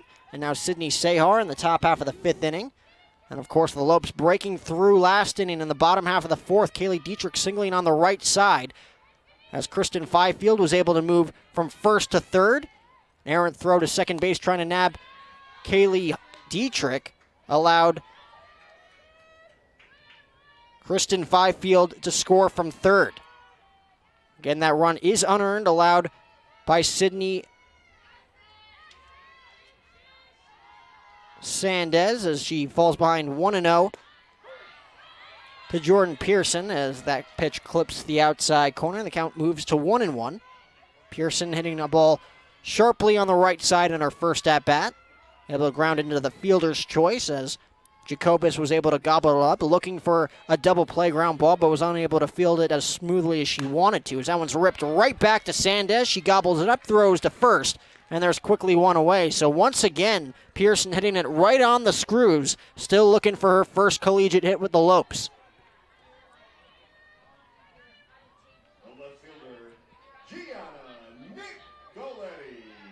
And once again, it'll be Gianna Nicoletti looking to get things in motion for the Lopes. You mentioned coming into this game, her number 1 strategy, able to wait back, slice things the other way, utilize her speed. She's done it in her first 2 at-bats with 2 infield singles. Does it once again right here. Gobbling that one up is Noskin, able to throw across the diamond for a quick out number 2. Was able to hit it in the hole last time, able to beat it out for an infield single. Hits it right at Naskin here in the 5th. So 2 quick outs now for Sandez, just what the doctor ordered if you're Utah's ace after being rattled in the bottom half of the 4th inning. As you can see once again, Naskin able to once again set her feet and fire across the diamond for out number 2. So that'll bring up Reed now with 2 away as that one clips the outside corner beautifully once again, and the count quickly 0-1. The biggest key to Sandez's success in those first 3 innings, Cheyenne, able to get ahead of these Lopes hitters, and she's done just that here in the bottom half of the 5th inning, looking to get things squared away once again after giving up that unearned run an inning ago. 0-1 pitch, misses low, count now moves to 1-1. Absolutely. The Lopes had a tough time even getting to her until really the bottom of the 3rd, and then even proving that even more in the bottom of the 4th. The Lopes need to continue that as they do get 2 outs quickly here in the bottom of the 5th. But looking to stay aggressive against Sandez, who's been almost perfect this entire time. Again, that 1 earn on the board for the Lopes is unearned because of the mental errors that were going on during that part back in the bottom of the 4th. But the Lopes look to try and get some earned things off of Sandez here. Jaden Reed looking to make that happen. 1-2 pitch, sliced once again. Tough hop there for Naskin, able to set her feet and fire once again for the 6-3 putout. A very easy 1-2-3 inning for Sydney Sandez. And we'll head to the 6th. We're still knotted up at 1. Something's got to give between the Lopes and the Utes. You're watching GCU Softball. We'll be right back. When life seems uncertain, there's one credit union that provides both dollars and cents. Copper State Credit Union. With solutions that focus on our members, you can take advantage of competitive rates, free cashback checking, and local attentive service. Uplifting our community is a standard we live by. That's why thousands of your Arizona neighbors rely on us. Strengthening Arizona families through financial empowerment. That's Copper State Credit Union. Joel Embiid is unhappy. Like, really unhappy. Because the internet keeps using not-so-amazing GIFs to react to his amazing highlights. Mountain Dew presents the Joel Embiid Deserves Better Reactions GIF Collection.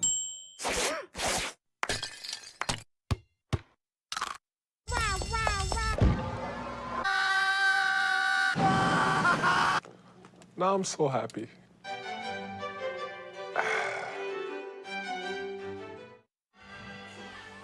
It's a nail-biter here in Phoenix, Arizona on opening night between the GCU Lopes and the Utah Utes.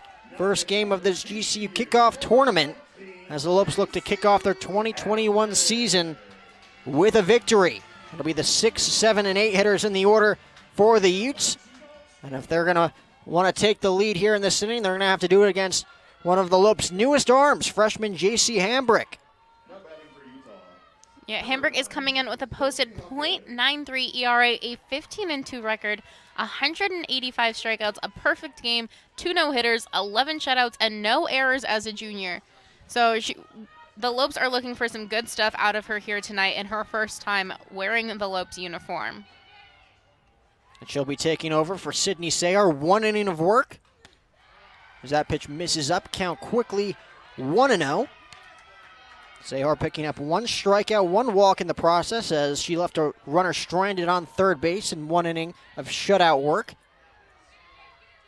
And the Lopes have used Dyer, Denhart, Sayar, and now Hambrick to this point, trying to utilize to the best of their ability against this elite offense. Chopped right in front of Hambrick. She gobbles it up, throws to first, 1 away here in the 6th. Very tough play for the Lopes freshman there. A lot harder than it looked for J.C. Hambrick there, able to once again find the ball there as you take another look. Meets ball with glove, tosses on to Lily Bishop, and we got 1 away here in the 6th.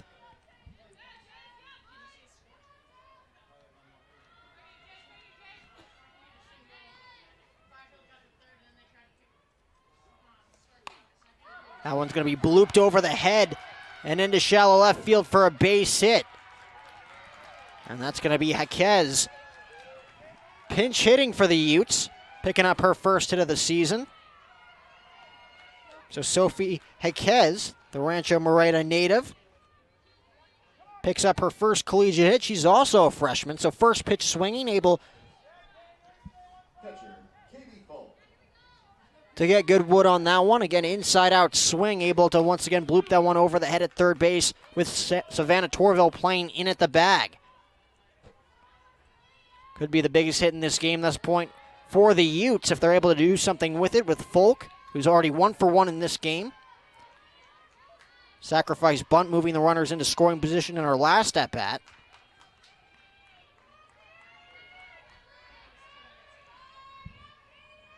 Hambrick looking to get something low in the zone here, looking for that inning-ending double play. We have yet to see a double play in this one tonight, as that one's off the end of the bat. Can of corn for Lily Bishop, and there's 2 away. So J.C. Hambrick in her first 2/3 innings of work seems to be settling in just nicely here for the Lopes. And like you were mentioning, some of those statistics for J.C. Hambrick. Cheyenne, she was a 3-year varsity starter at Bradshaw Mountain High School in Dewey, Arizona. So an Arizona native. She was the Gatorade Player of the Year nominee back in 2019. All-Arizona 4A Conference first team selection as well. All-region first team pitcher. And an honoree on National Fast Pitch Coaches Association All Regions West as well. So it looks like the Utes are starting to utilize their bench here. Sophie Jaquez with the pinch hit single to lead things off here, as we'll get a quick mound visit once again as the Lopes look to re-strategize.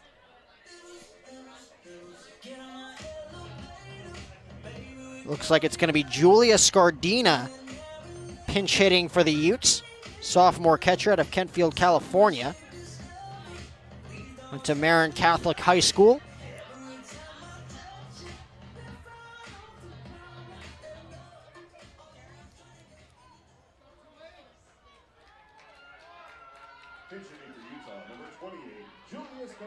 Hit .250 a season ago, driving in 1 run. Only had herself 4 at-bats, 1 hit and 4 at-bats.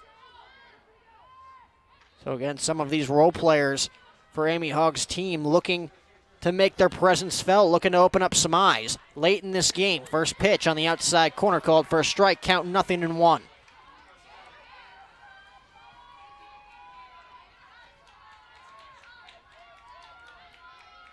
The Lopes looking to get to the bottom half of this inning with a 1-1 score. It's going to be Bishop, Fifield, and Dietrich. Assumably against Sydney Sandez. As that pitch misses inside, count moves to 1-1. Hambrick with the weight of the world on her shoulders here in the top half of the 6th inning, trying to keep this a 1-1 score for the Lopes offense.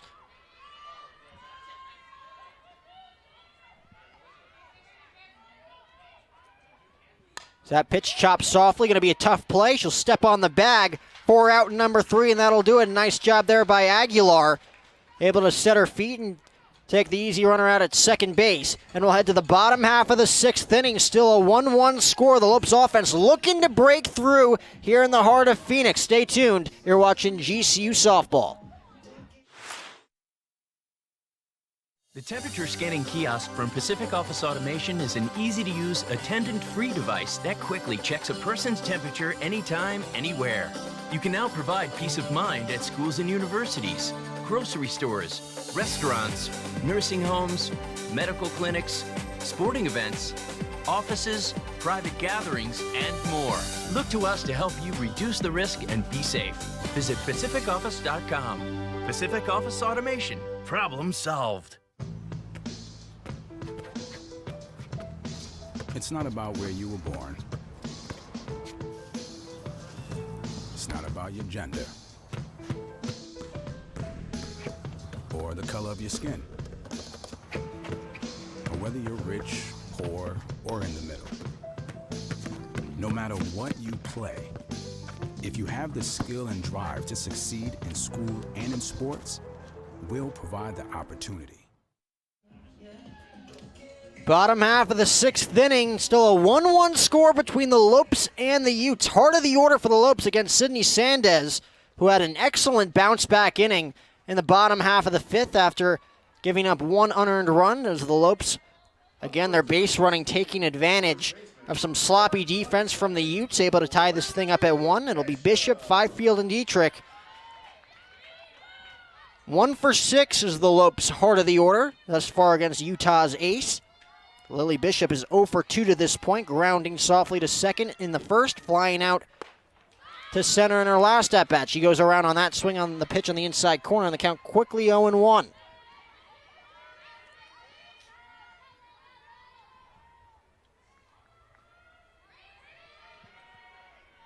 Let's see Haley Denning in left field playing just in front of the warning track with a heavy-hitting Lily Bishop. Looking to cheat on that inside pitch there. Fouls it off her foot as the count moves to quickly. No balls and 2 strikes here.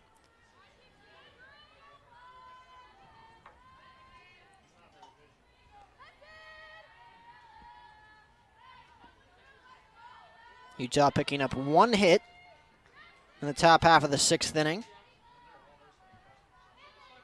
Coming against J.C. Hambrick in her first official collegiate appearance here for the Lopes in the top half of the 6th inning. as that pitch misses low and away as the count moves to 1-2. Nice idea there from Sandez, trying to get Bishop to chase on the outer part of the plate, down, no balls and 2 strikes. Again, has all the leverage in this at-bat, up in the count 1-2.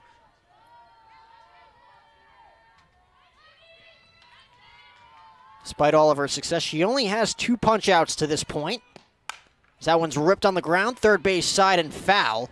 Again, a game of inches in this one. We've seen a few of those hard hit balls down the line so far here tonight, to no avail for either side. Still looking for their first extra base hit are the Lopes. Yeah, tonight's game has definitely been a game of inches when it comes to those close hits along the baseline, as you mentioned there, Jack. So hopefully one team's looking to capsize on those hits, and hopefully it will be the Lopes. 1-2 offering to Bishop. Misses low, and the count moves to 2-2. So after a quick 1-2-3 inning in the bottom half of the 5th, the Lopes are definitely going to try and work some counts here against Sydney Sandez. Lily Bishop doing an excellent job to this point. This will be the 5th pitch of this at-bat. 2-2 offering. Chopped slowly on the ground, third base side will do it again. Pitch number 6 between Sandez and Bishop coming your way to lead things off in this inning. It'll be the top of the order for Utah. If you're looking ahead to the top half of the 7th inning, the Lopes would love to be out in front heading into that inning. It'll be interesting to see if the Lopes do go up, if J.C. Hambrick will get the nod to try and close things out here on opening night. After a very solid top half of the 6th inning, as that one's ripped right to Bonstrom. We've seen a lot of that tonight. And she puts it away for out number 1. Yeah, we've seen a lot of the Lopes balls go over there to Bonstrom. There's only been a couple that has been able to get past her to allow the Lopes to get on the base here tonight. Kristen Fifield will now look to get things going. She's 0 for 2, still trying to figure out Sydney Sandez to this point. As the first pitch chopped right in front of home plate. It's going to be ruled a fair ball on a quick and decisive play there from Falk, able to, again, set her feet right in front of the left-hander's batter's box and nab the speedy Fifield for out number 2. Again, by a half a step, the speedy Kristen Fifield unable to beat it out. So 2 outs, nobody on here in the 6th. And despite the Lopes breaking through back in the 4th, really have had no answers to this point against Sandez. Dietrich 1 for 2 in this game. Takes that one up and away, count 1-0. Dietrich, one of the 7 seniors, playing their final opening night here tonight at the GCU Softball Stadium.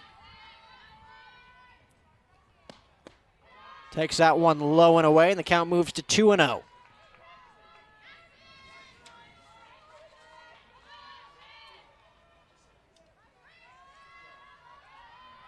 Dietrich now has 50 lifetime hits in her now 3 seasons. Is that one hit in the air, deep left field, but it's going to be caught down there right in front of the warning track in foul ground by Haley Denning for out number 3. Another 1-2-3 inning, 7 straight retired by Sydney Sandez. Let's head to the 7th, still knotted up at 1 between the Lopes and the Utes. We'll be right back. At Raising Cane's, we know quality takes time, patience, and the best ingredients, which is why every chicken finger we serve is hand battered and cooked to order just for you. We never take shortcuts, but that doesn't mean you can. Introducing an even faster and easier way to order Cane's with our new app. Find your closest restaurant, customize your meal, pay, and schedule pickup. So next time, take it easy and order with the Raising Cane's app.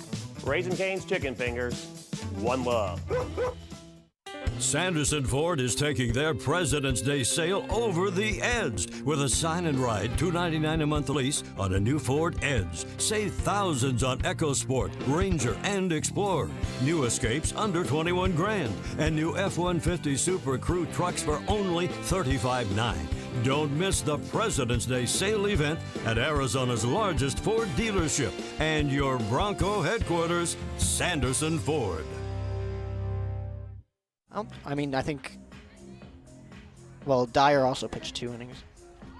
As we head to the top half of the 7th inning, still knotted up at 1 apiece. And it will be J.C. Hambrick back out on the mound for the Lopes, who mentioned a lot of pressure given it was her first appearance. The top half of the 6th inning with the game knotted up at 1, able to leave 1 runner on. We'll deal with the top third of the order for the Utes.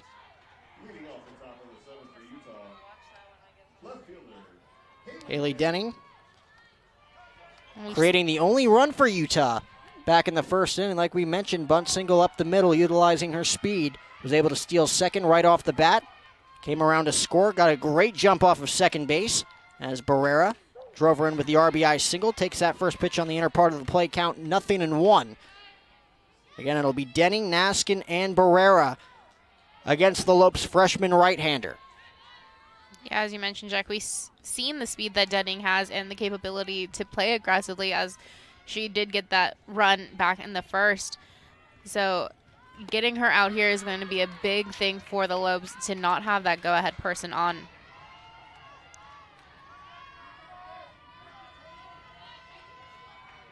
Just what the doctor ordered. If you're Hambrick, getting ahead in the count. No balls and 2 strikes now on Denning. Again, hitting .272 a season ago. Just looking to make contact there. Again, trying to get it on the ground so she could just run down the line. Looking to beat one out for an infield base hit there. Flied out softly to right in the second before lining out right back to Ryan Denhart back in her last at-bat that came in the top half of the 4th inning. So Lopes pitching doing an excellent job containing this Utah offense over the last 2 innings. Chopped, going to be a tough play, and it's not going to be made as it trickles into left field. So Utah in motion here in the 7th, looking to retake the lead they lost in the bottom half of the 4th inning. As Naskin maybe bunting here with the speedy runner. You take a look there, getting past both Torville and Aguilar there on the left side and through the hole. Would have been a tough play regardless with the speed that Denning has. And we'll see if Naskin squares to bunt here with the speedy Denning. Denning may take a chance here. We saw her swipe it back in the first. Naskin not squaring, takes that pitch on the outside corner, count 1-0. Looking to pass the baton to the very dangerous Alyssa Barrera waiting on deck. The senior's already, again, 1 for 2 in this one, has already reached base twice.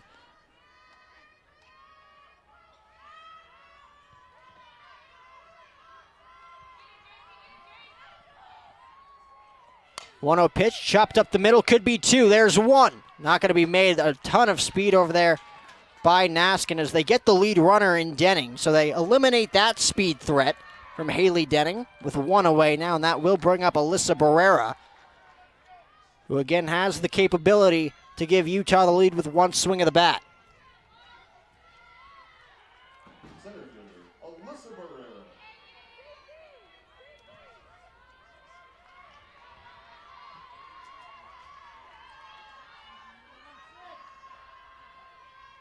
Pearson and Aguilar playing up the middle as that pitch is ripped right back our way as the count quickly moves to 0-1. And once again, Barrera has been right on it all night long, just getting underneath that one. Cannot say the same for Bonstrom waiting on deck. Would love to get a go around here in the top half of the 7th inning. 0 for 3 to this point, 2 punch outs.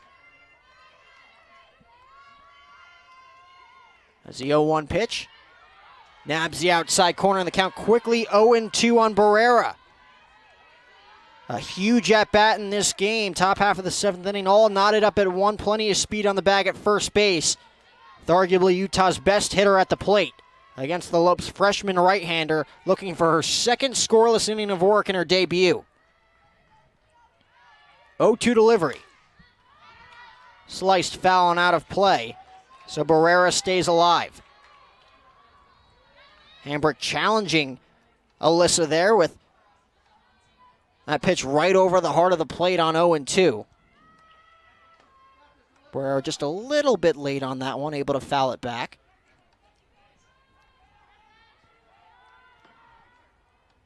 Again, the Lopes looking to head into tomorrow's doubleheader against Weber State and Montana with a 1-0 record. They have a chance to do that if they get past the heart of the order here in the top half of the 7th, as they'll have the middle of their order with Savannah Torville leading things off in the bottom half of the 7th. As the 0-2 delivery on the outside corner misses and the count moves to 1-2. Again, nice idea by Hambrick. He cannot give in on 0-2, but trying to get Barrera to chase, but to no avail. Very smart and intellectual hitter at the plate for Utah Utes.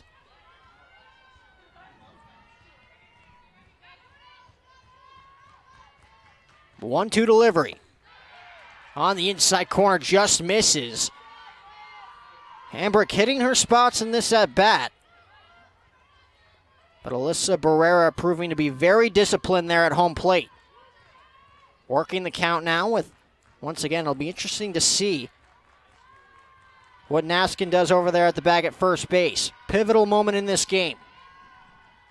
Runner leads off, the 2-2 pitch, ripped to short. Oh, what a play by Aguilar. She throws across the diamond, not in time, but a big defensive grab there, an acrobatic grab, if I must say, by Aguilar for out number 2. Ranging to her left on the play, able to battle back to her left and able to jump and make that play as that ball was ticketed for left field. And with Naskin's speed over there at the bag at first base, could have put runners on first and third with one out as we take another look. Yeah, just a great catch there across her body, really working her way to get that ball, to get that second out for her team.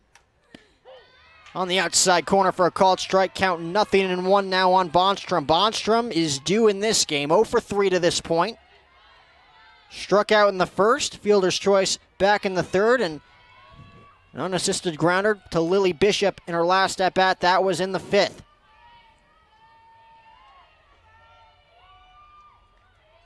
Oh, 1 pitch, popped up, and right there is Jordan Pearson for out number 3. So the Lopes have a chance to end things with a walk-off in the bottom half of the 7th inning. Will they do it? There's only one way to find out. Tune in to the bottom half of the 7th inning between the Utah Utes and the GCU Lopes. How does a chicken sandwich become a Whataburger spicy chicken sandwich? Is it by slathering it in a fiery sauce or adding some crazy hot toppings? Nah. If the chicken in a chicken sandwich wants to be spicy, it has to come from the inside. By marinating it in spices, frying it up, then cooling it off with fresh veggies, all on a new brioche bun. Good thing flavor can come from within.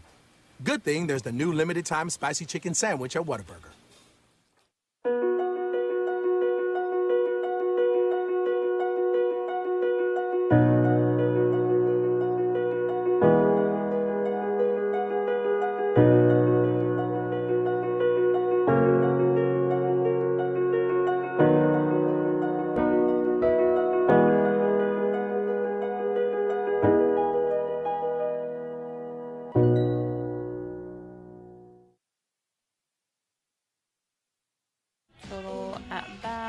Bottom half of the 7th inning.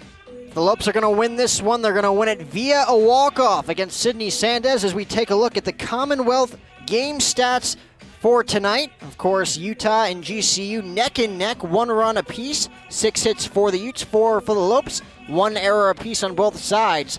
And of course, Utah has had plenty of opportunities to break through against this Lopes pitching staff. They've left 9 runners on base.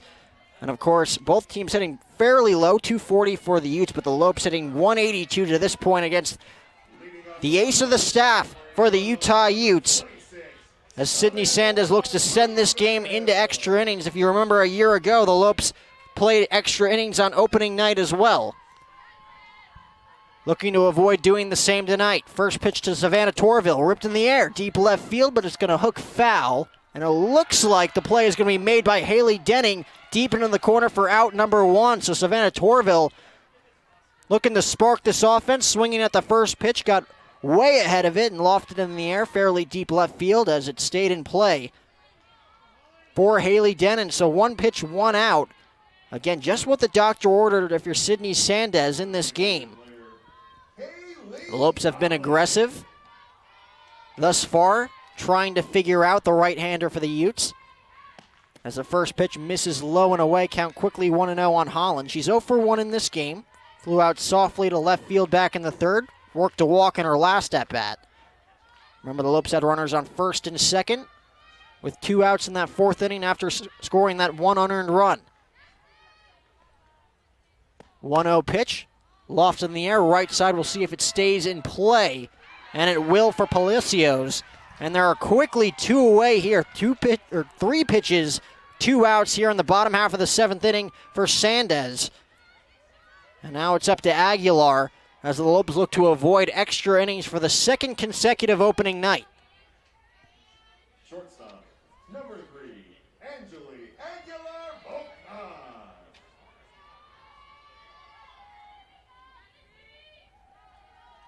First pitch to Aguilar, ripped into the corner in left field, and what a play by Haley Denning. I believe that one would have went foul down the line. It was hooking, but Haley Denning taking away any excuse right there. A phenomenal play as we take another look down the left field line as Haley Denning dives our way into extra innings. I hope you like free softball.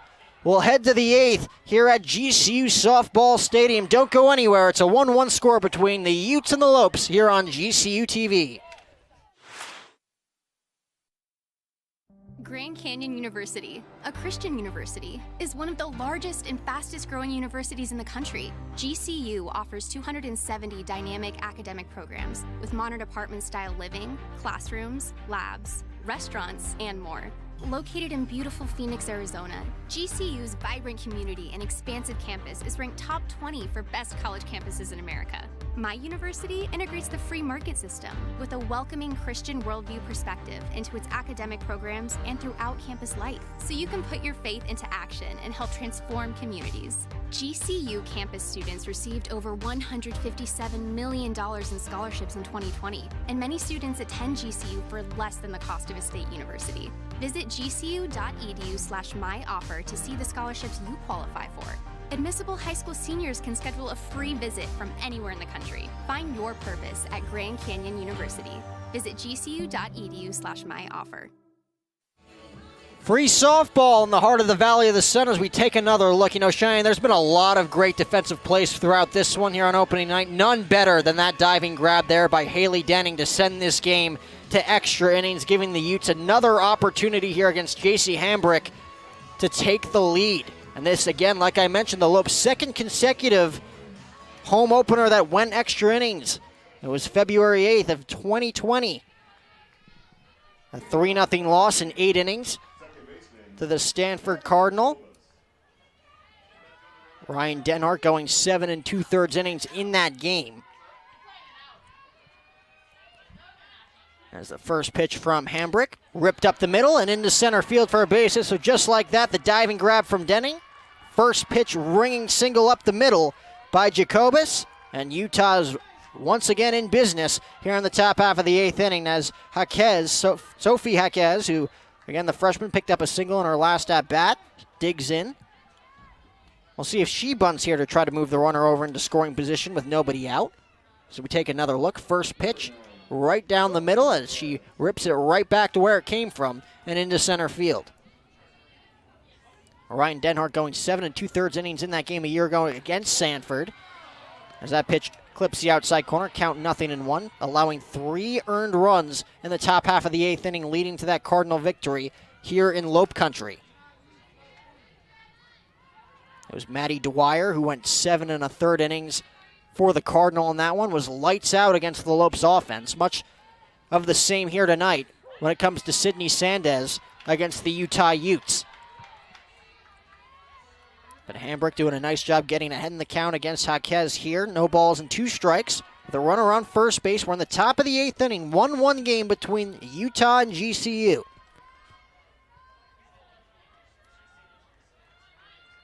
The 0-2 delivery, chopped foul as Jaquez stays alive. Bottom third of Utah's order doing a nice job against the Lopes pitching staff to this point. Gasper 1 for 2 as Falk is also 1 for 2. Ripping a single up the middle in her first at-bat. That came in the second inning.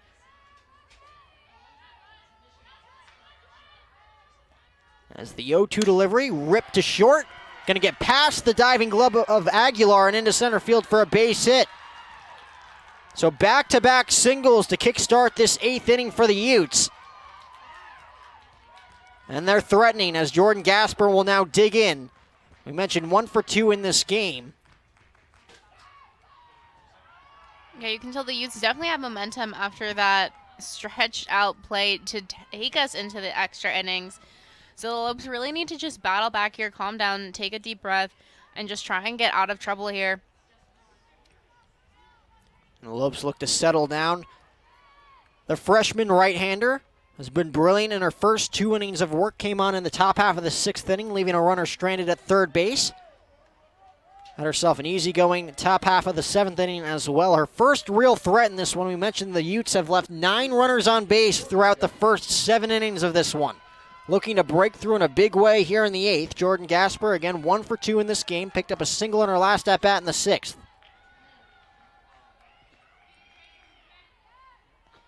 Jaquez on second. As that pitch misses outside. Jacobus is on second after singling up the middle to kickstart this inning. Jaquez singling up the middle as well. She's now 2 for 2 in her first 2 plate appearances as a freshman for the Utes.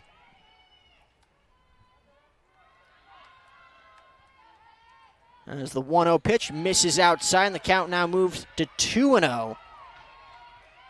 So you could see Jacobus getting a little antsy over there at second base, looking to score the go-ahead run here in extra innings. Hambrick looking to battle back behind in the count 2-0.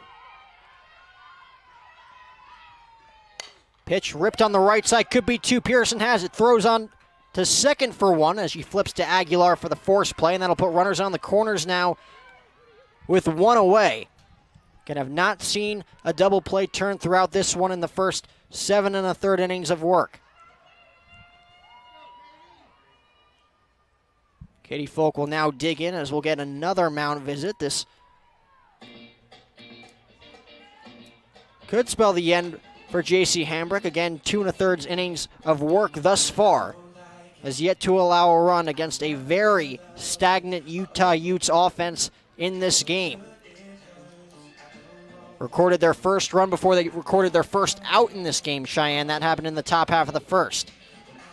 Yeah, the aggressive base running from the Utes, getting them that 1 run early. It's all they've been able to do, but again, threatening here with runners on the corners with only 1 out. So the Lopes have to be aggressive here and try and make sure that no more runs come across before they get to go up to the plate one more time. Lopes seeing a little deja vu in this one. We mentioned the 3 runs allowed in the top half of the 8th inning a year ago on opening night. Looking to avoid the same here 1 year later in 2021 here in the top half of the 8th inning against the Utes.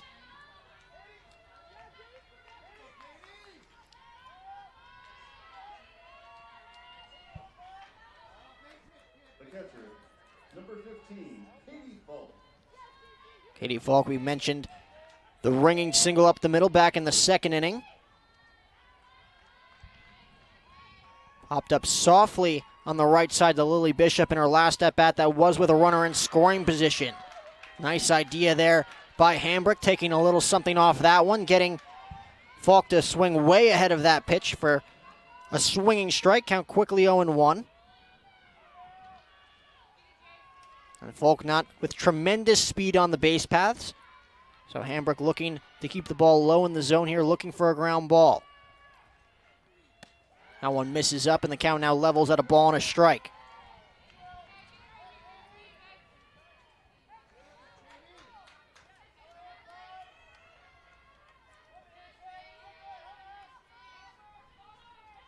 And Utah will head to Tempe tomorrow to take on Seattle.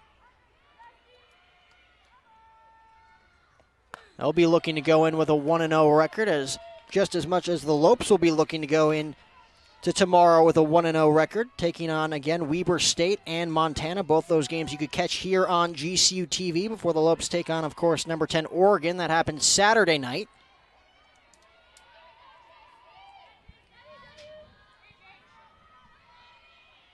Six total games for the Lopes here this weekend as they kickstart again their 2021 campaign after their 2020 season was cut short due to the pandemic nearly 11 months ago. Big situation in this game for J.C. Hambrick, looking to get herself into and out of trouble as she falls behind 3 balls and 1 strike on Katie Falk. Got to be careful here. 3-1. Falk with a lot of power, 3 home runs a season ago. As a 3-1 delivery on the inner part of the plate, misses, and all ducks on the pond now for the Utes. First time in this game we've had ourselves a bases loaded situation. Again, 1 away for this Utah offense to this point. Palacios, the junior, 0 for 1 in this game, looking for her first hit in a huge way against the Lopes freshman right-hander. And if the Lopes are able to get out of this jam unscathed, they'll have their 9-1 and 2 hitters due up with Jordan Pearson, Gianna Nicoletti, and Jaden Reed due up against Sandez. Again, you got to assume Sandez will be back out for the bottom half of the 8th inning the way she's pitched in this game. First pitch, misses low and in, count 1-0 on Palacios.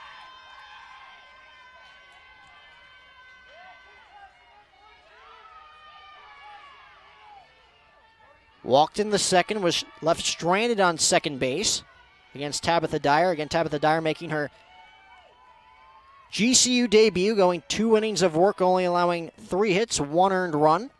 As that one ripped foul and the count moves to 1-1. Hambrick challenging Utah's number 9 hitter with that pitch over the heart of the plate.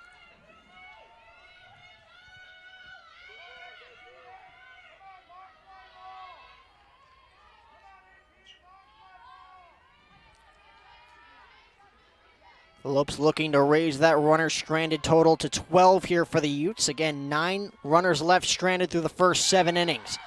Pitch misses up, count moves to 2-1. Huge pitch coming for Hambrick. You don't want to fall behind 3-1 with the bases loaded and less than 2 outs here against Palacios.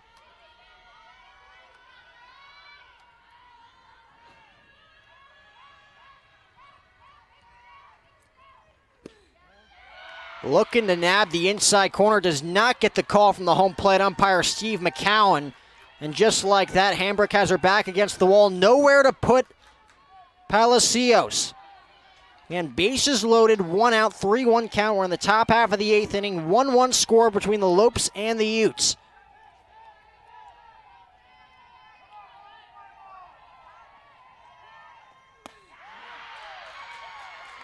And J.C. Hambrick is going to walk in the go-ahead run for the Utes as they'll regain their lead after giving it up back in the bottom half of the 4th. It's a 2-1 score here. Bases remain loaded with 1 out. And the Lopes are going to have to quickly calm down their freshman right-hander or get someone warming up in the bullpen, as it is going to be a very tough situation getting out of this one. Again, top half of the order, heart of the order, if you ask Utah, as Haley Denon 2 for 4 in this one already. A ton of speed on the base path. It's going to be hard to double up her on a ground ball.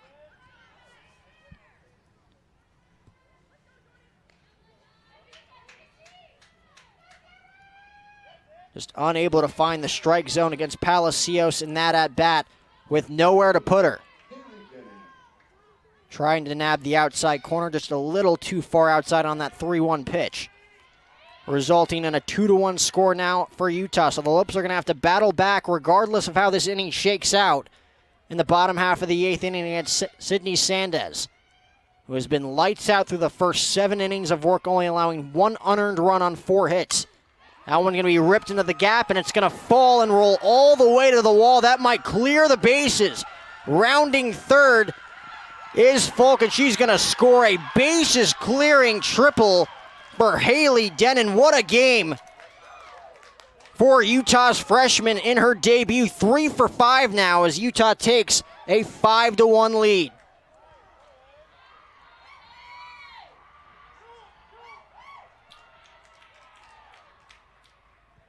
And you got to be thrilled if you're Amy Hogg over there at third base.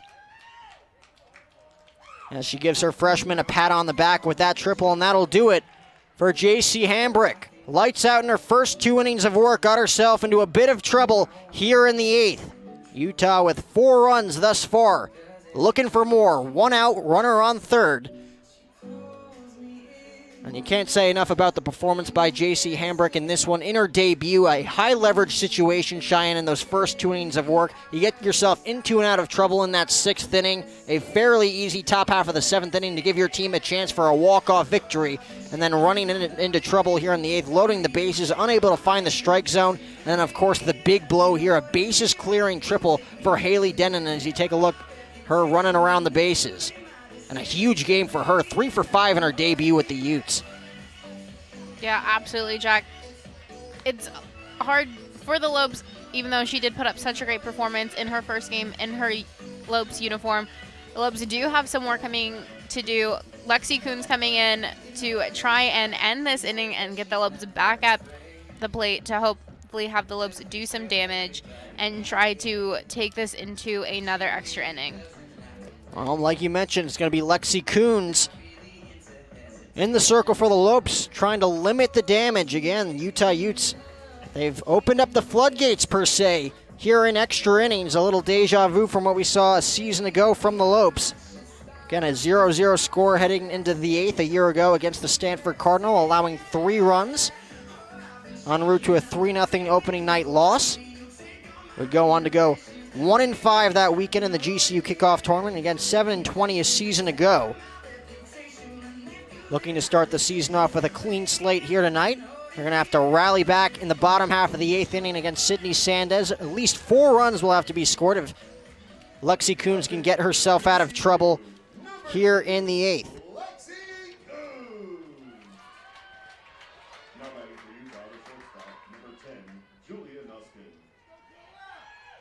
Julian Noskin, 0 for 2 in this game. Was left stranded on third base back in the first. Ball gets away, and another run's going to score as Kaylee Dietrich unable to gather herself and come up with a throw on the back end. So the first pitch, wild pitch from Lexi Coons, allowing another run to score. So 1 out, now the bases are cleared. So you give up another run. No one on the base paths at the moment to wreak havoc, as Lexi Coons now has a clean slate to try and get herself out of this inning without any more harm done. Gonna have to get past the 2 and 3 hitters for the Utes as that one drops in there low. Count now moves to 2-0 on Julia Naskin. And like we mentioned, she's reached base twice with 2 walks. Was left stranded on second in the first, left stranded on third. That was in the 5th.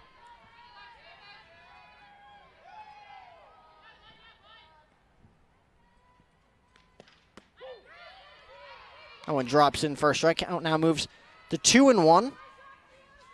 Mentioned Lexi, one of the 7 seniors as well in her final season with the Lopes.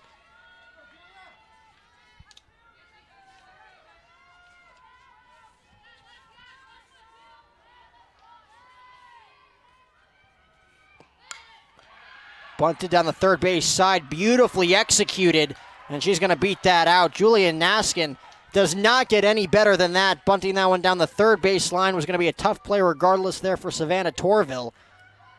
Was almost able to make the plays. He'd take another look.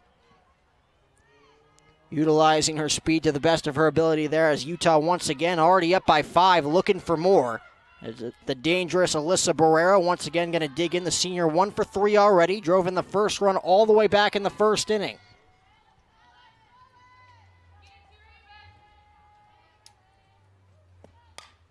That one fouled back on the left side. And the count 0-1 now on Barrera. Struck out looking back in the 5th. Lined out softly back in the 6th. As Aguilar was able to make that acrobatic grab at the time in which was a 1-1 ball game. One of the biggest plays of the game to that point. Of course, Haley Denning making a splendid diving grab down the left field line to send this game into extra innings back in the bottom half of the 7th inning. That pitch misses low, and the count now moves to a ball and a strike. Nice stop there by Kaylee Dietrich behind home plate to keep that one in front.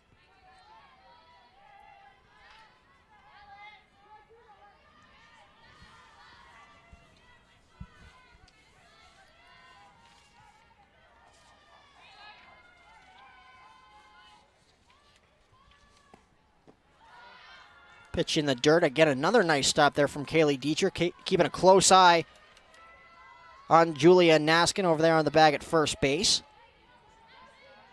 Now, once again, Lexi Kuntz falling behind arguably the best hitter in this lineup for Utah.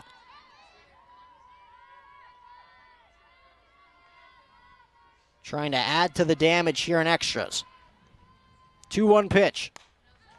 Ripped foul, and the count moves to 2-2. Alyssa Barrera has been right on it all night long. Not much to show for it besides that RBI single back in the first.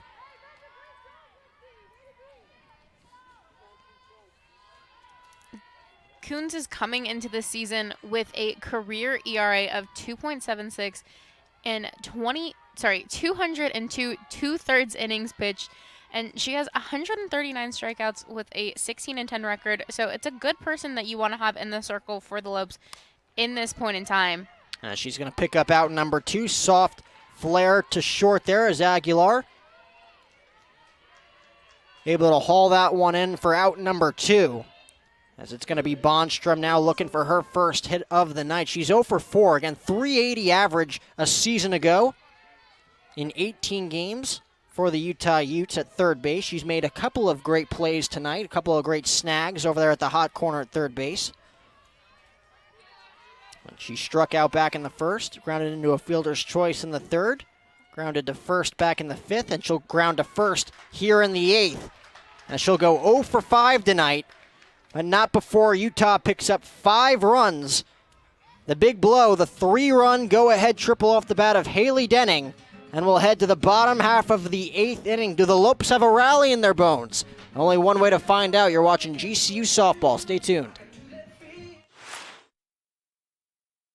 When I think back on graduation day, it's such a special moment. Walking across the stage, hearing your name called. I think I would really regret not walking. I think being able to finish out a long college experience with an awesome moment like graduation is really special. If I hadn't decided to walk that day, I think I'd regret not having that sense of closure and accomplishment for that huge chapter in my life. My name's Noah, and I graduated in 2015. My name is Lauren, and I graduated in 2016. Herff Jones, by your side. We can stand together by standing far apart. Stay 6 feet apart from other people. Wear your mask when you go out. Wash your hands often. If you feel sick, stay home. Be respectful of others. The choices you make are critical. By protecting yourself, it helps protect all of us. Your actions can save lives. What we do now will shape our future. Stay safe. Let's go to the bottom half of the 8th inning. A huge top half of the 8th for Utah as Haley Denning potentially putting the nail in the coffin in this one. Top half of the 8th inning with a 3-run triple to put Utah up 5-1. They tacked on one more as we take a look at the upcoming schedule. Of course, we'll be right back here tomorrow. Doubleheader starting at 3 p.m. as the Lopes take on Weber State before they take on the Montana Grizzlies. That'll be at 5:30. And then, of course, they'll take on Montana once again Saturday at 4 p.m. before taking on the Oregon Ducks here in the GCU Softball Stadium. A 1 game at a time as the Lopes again down by 5, looking to find a spark. As it looks like Sydney Sendez's afternoon is done. She goes 7 innings of work, allowing 1 run on 4 hits. 1 unearned run, that is, as she stayed in this game long enough to potentially pick up a win in this one if Utah's bullpen can close it out. Again, it'll be 9-1-2 for the Lopes, as it looks like another freshman bat, Daisy Taloa, is going to pinch hit here for Jordan Pearson.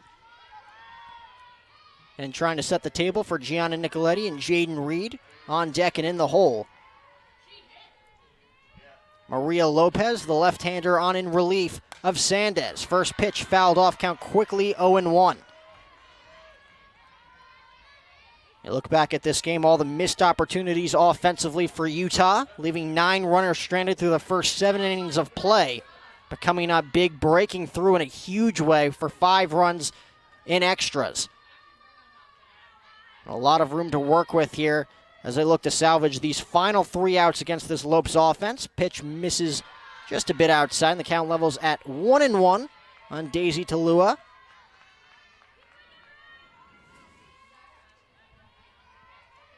The Rose Park, Utah native, looking for her first collegiate hit here. And again, trying to get something going for this very stagnant Lopes offense. As she rips that one down the line. Fair ball as she'll look to become the first Lopes with an extra base hit. She'll stop at first as that one was able to roll all the way to the wall. But the first base hit of Daisy Talua's collegiate career.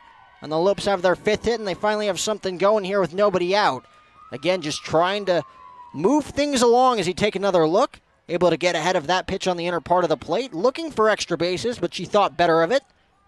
Pulls up about halfway through as she heads back to first base. And Gianna Nicoletti, again, will look to pass the baton to Jaden Reed. One at-bat at a time here for the Lopes. One base at a time.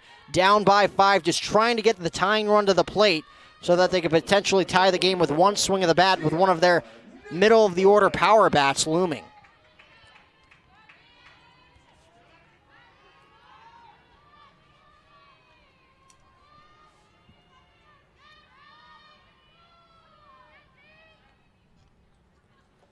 First pitch to Nicoletti, gets away from Folk, allowing Talua to move into scoring position. So the Lopes have a runner in scoring position. Again, down by 5 runs here.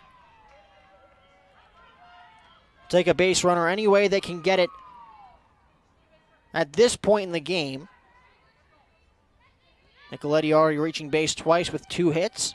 Grounded one sharply to short in her last at-bat, right at Naskin, who was able to put her away for the 6-3 putout just in the nick of time.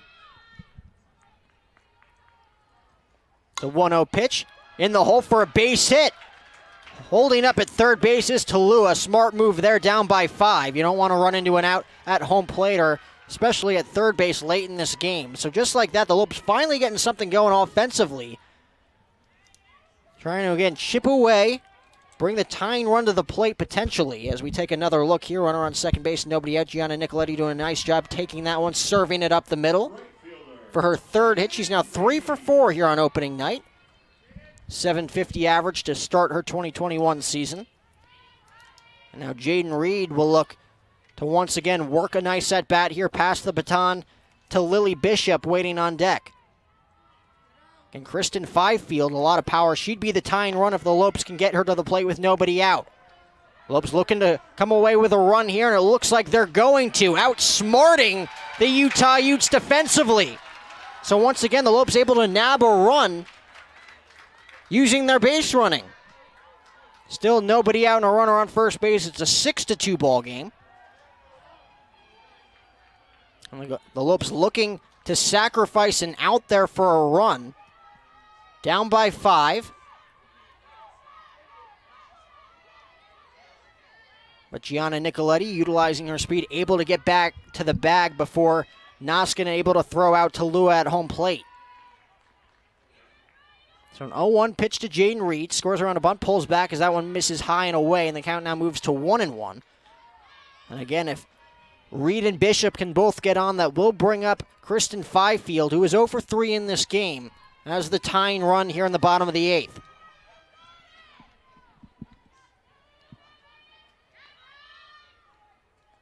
One delivery.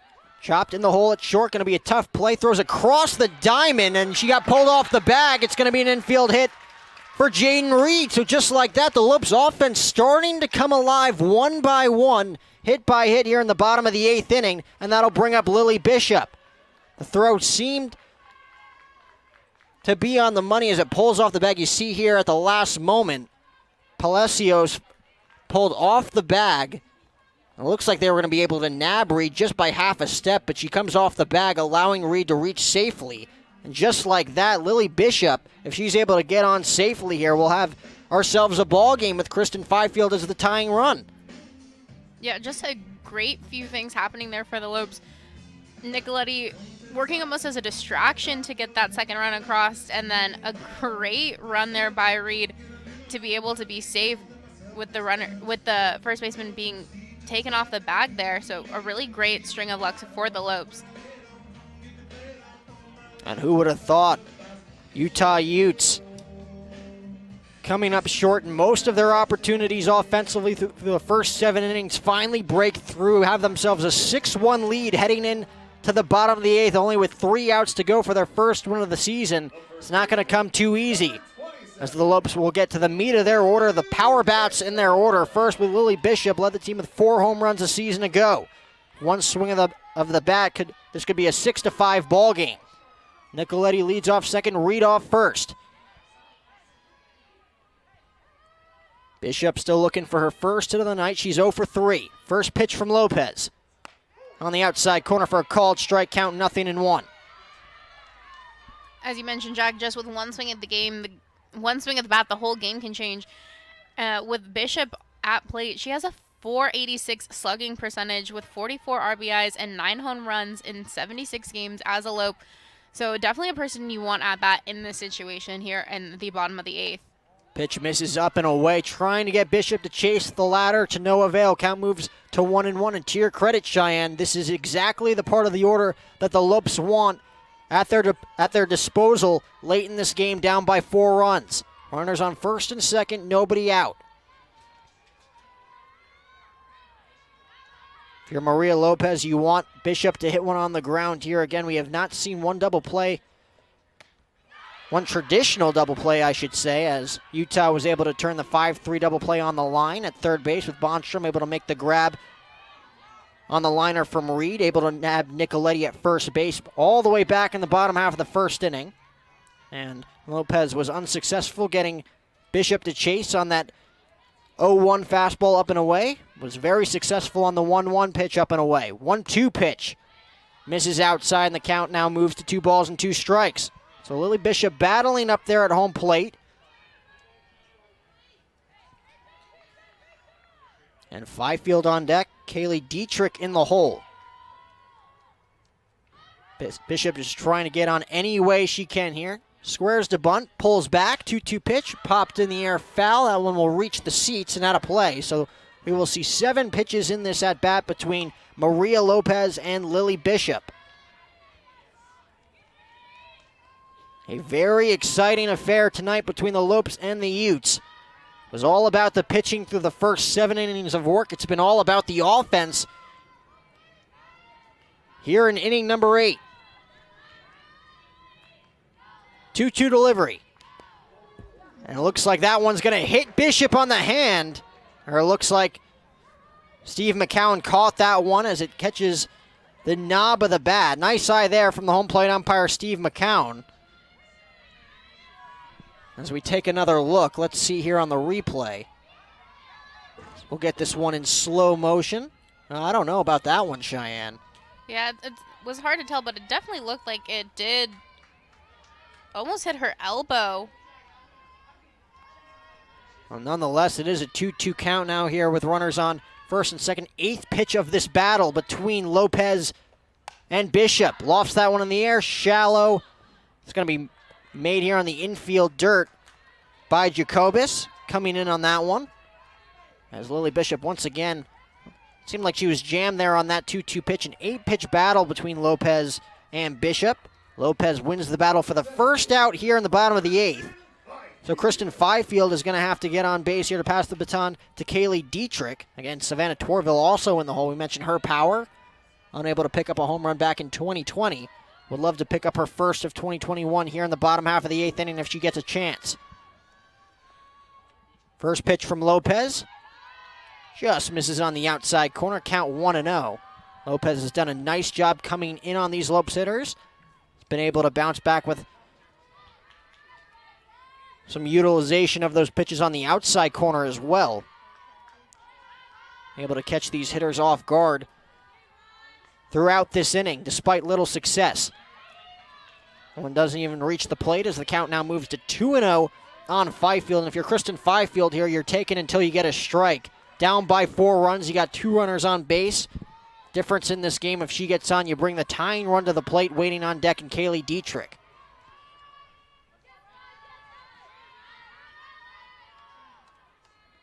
.2-0 pitch. Fifield taking all the way, takes that one up and in the count 3 balls and no strikes. So Nicoletti will lead off of second, Reed off of first. Bottom half of the 8th inning, Lopes looking to bring the tying run to the plate after giving up 5 runs in the top half of the 8th. Rio pitch, misses up, and the Lopes are going to bring the tying run to the plate. Bases loaded, 1 out. It's a 6-2 ball game. And Kaylee Dietrich has an opportunity to tie this game with 1 swing of the bat, or at least pass the baton to Savannah Torville waiting on deck, driving a pair of runs with a single, make this a 6-4 game, put runners on first and second. You still have a chance with a very powerful bat waiting on deck, as well as in the hole with Kaylee Holland. Pitching coach coming out to talk to the left-hander Lopez. Of course, Maria Lopez does not want to spoil this win for Sydney Sandez, who pitched masterfully through 7 innings of work, only allowing 4 hits. We mentioned that 1 run unearned, coming off on the 1 error of the night by the UT defense.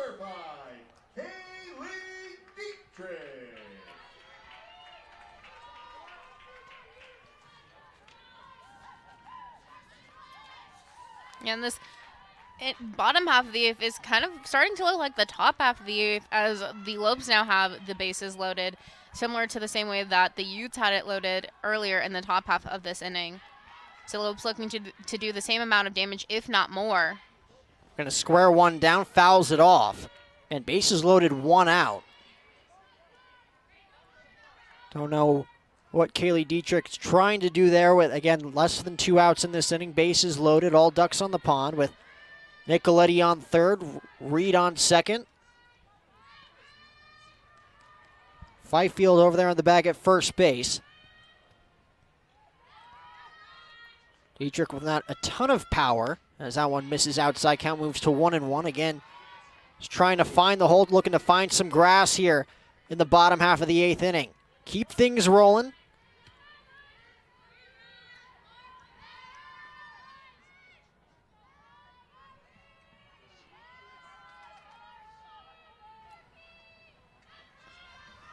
As the 1-1 pitch misses up and away, count moves to 2-1. Gonna have to make Maria Lopez earn every strike that she has in this 8th inning.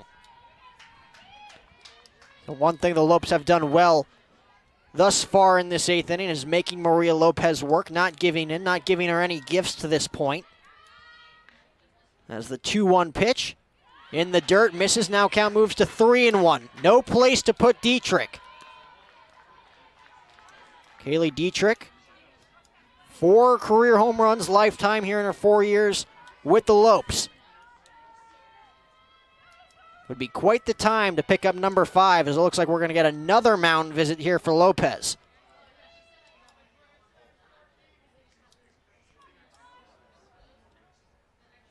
And it looks like she'll be done here in the bottom half of the 8th inning. 3-1 count, 1 out, bases loaded. A very tough situation to come in if you're a relief pitcher.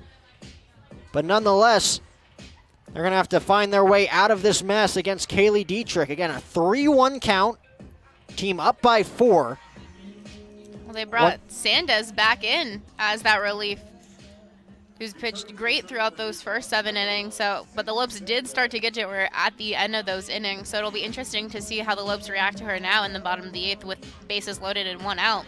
So Sydney Sandoz, who again pitched beautifully in 7 innings of work, watched her offense give her 5 runs in the top half of the 8th inning.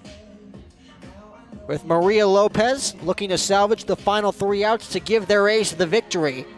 But she found herself into a bit of a mess here in the bottom of the 8th, as it looks like now Sydney Sandez is going to try and finish what she started, coming back in relief, trying to fix Maria Lopez's mess here with 1 out.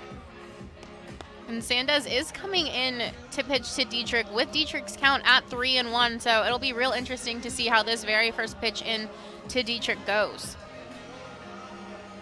Well, if you want a strike thrower, it's Sydney Sandez, who was able to keep her pitch count very low through those first 7 innings, allowing herself to come back into this game if necessary. And unfortunately for the Utes, it is necessary at this point, with 1 swing of the bat possibly eviscerating that 4-run lead that they have at the moment.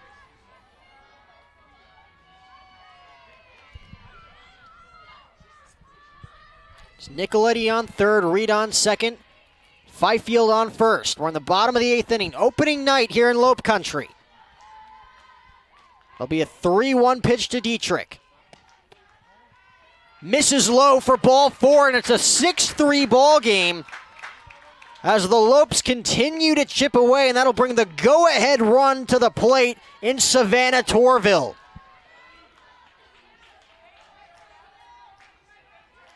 Well, you can only hope at this point, if you're Lopes fans watching here in Phoenix, as well as on our stream here on GCU TV on YouTube. But what a moment this would be if Savannah Torville could light up this stadium here on this Thursday night. First pitch, just misses inside, almost hit Torville. That would have made it a 6-4 game with Holland waiting on deck. So just like that, Sandez comes back into this game needing to throw strikes. We haven't seen it thus far in the first 2 pitches, falling behind 1-0 here on Torville. Mentioned 14 RBIs a season ago, looking to pick up at least 3 more. Clips the outside corner, count moves to a ball and a strike. Torville does have 10 home runs in her career as a Lope. So, good person to have at the plate here right now. Runners lead off. The pitch. Clips the inside corner. Beautiful pitch there from Sandez to get ahead of Torville, and the count now moves to 1-2. So now she's ahead of the hitter with 1 ball and 2 strikes. Has a ton of room to work with here if you're Sydney Sandez looking for out number 2. Looking to eliminate the power bat in Torville. Pitch misses in, and the count now is leveled at 2 balls and 2 strikes. Things getting very interesting here at GCU Softball Stadium on opening night. Lopes looking to erase a 5-run deficit here in extras. 2-2. Chopped on the ground, second base going to be a tough play, and it's booted, and it's a 6-4 game. Everything falling apart as the wheels are coming off for the Utes defensively here in the bottom of the 8th.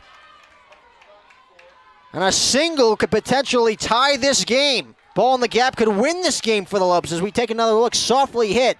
Weren't going to turn 2, maybe get the forced play at second base, but Jacobus unable to grasp that one cleanly. And now Kaylee Holland, the senior, designated hitter here on opening night. All she's got to do is find some grass, and it's a 6-6 ball game.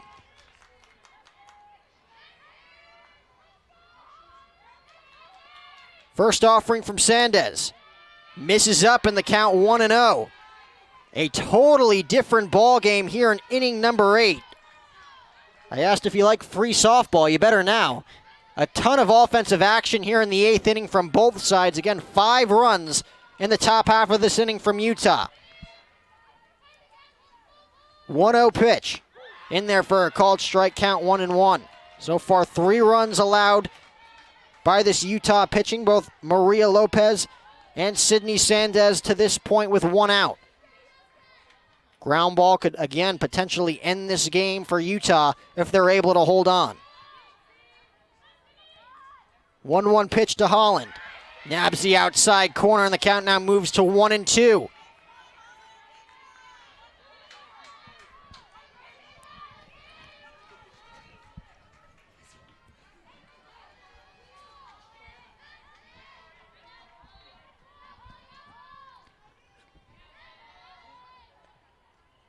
One-two delivery on the outside corner, just misses as the count now evens up at 2-2. Right idea by Sandez, trying to put away Holland. With the pitch on the outside corner, trying to get the call from the home plate umpire, Steve McCowan. Close but no cigar. Again, we're leveled up at 2-2. Lopes doing an excellent job working the count against Utah's pitching staff here in the 8th. Pitch misses low in the dirt, and we've got another full count here with the bases loaded. Again, nowhere to put Kaylee Holland.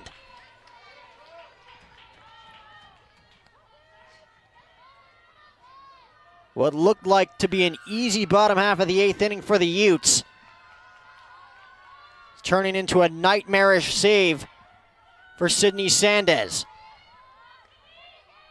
3-2 to Holland. Chopped foul, and we'll do it again. At least 7 pitches in this battle between Sandez and Holland.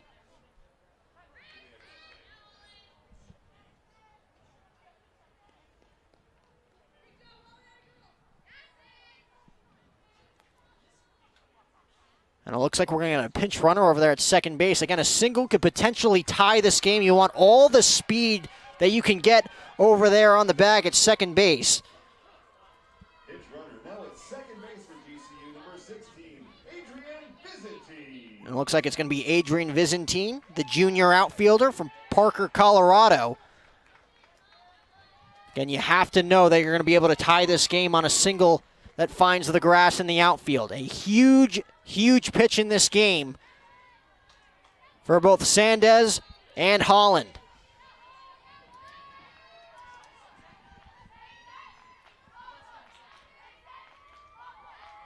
We'll see what Sandez goes with. Runners lead off. The payoff pitch. Chopped up the middle. Going to be a tough play. They get the force at second, and that's all they'll get. There'll be runners on the corners. 2 outs. Bottom of the 8th inning. It's a 6-5 ball game. And that'll bring up the freshman, Angeli Aguilar, with a whole lot on the line here on opening night.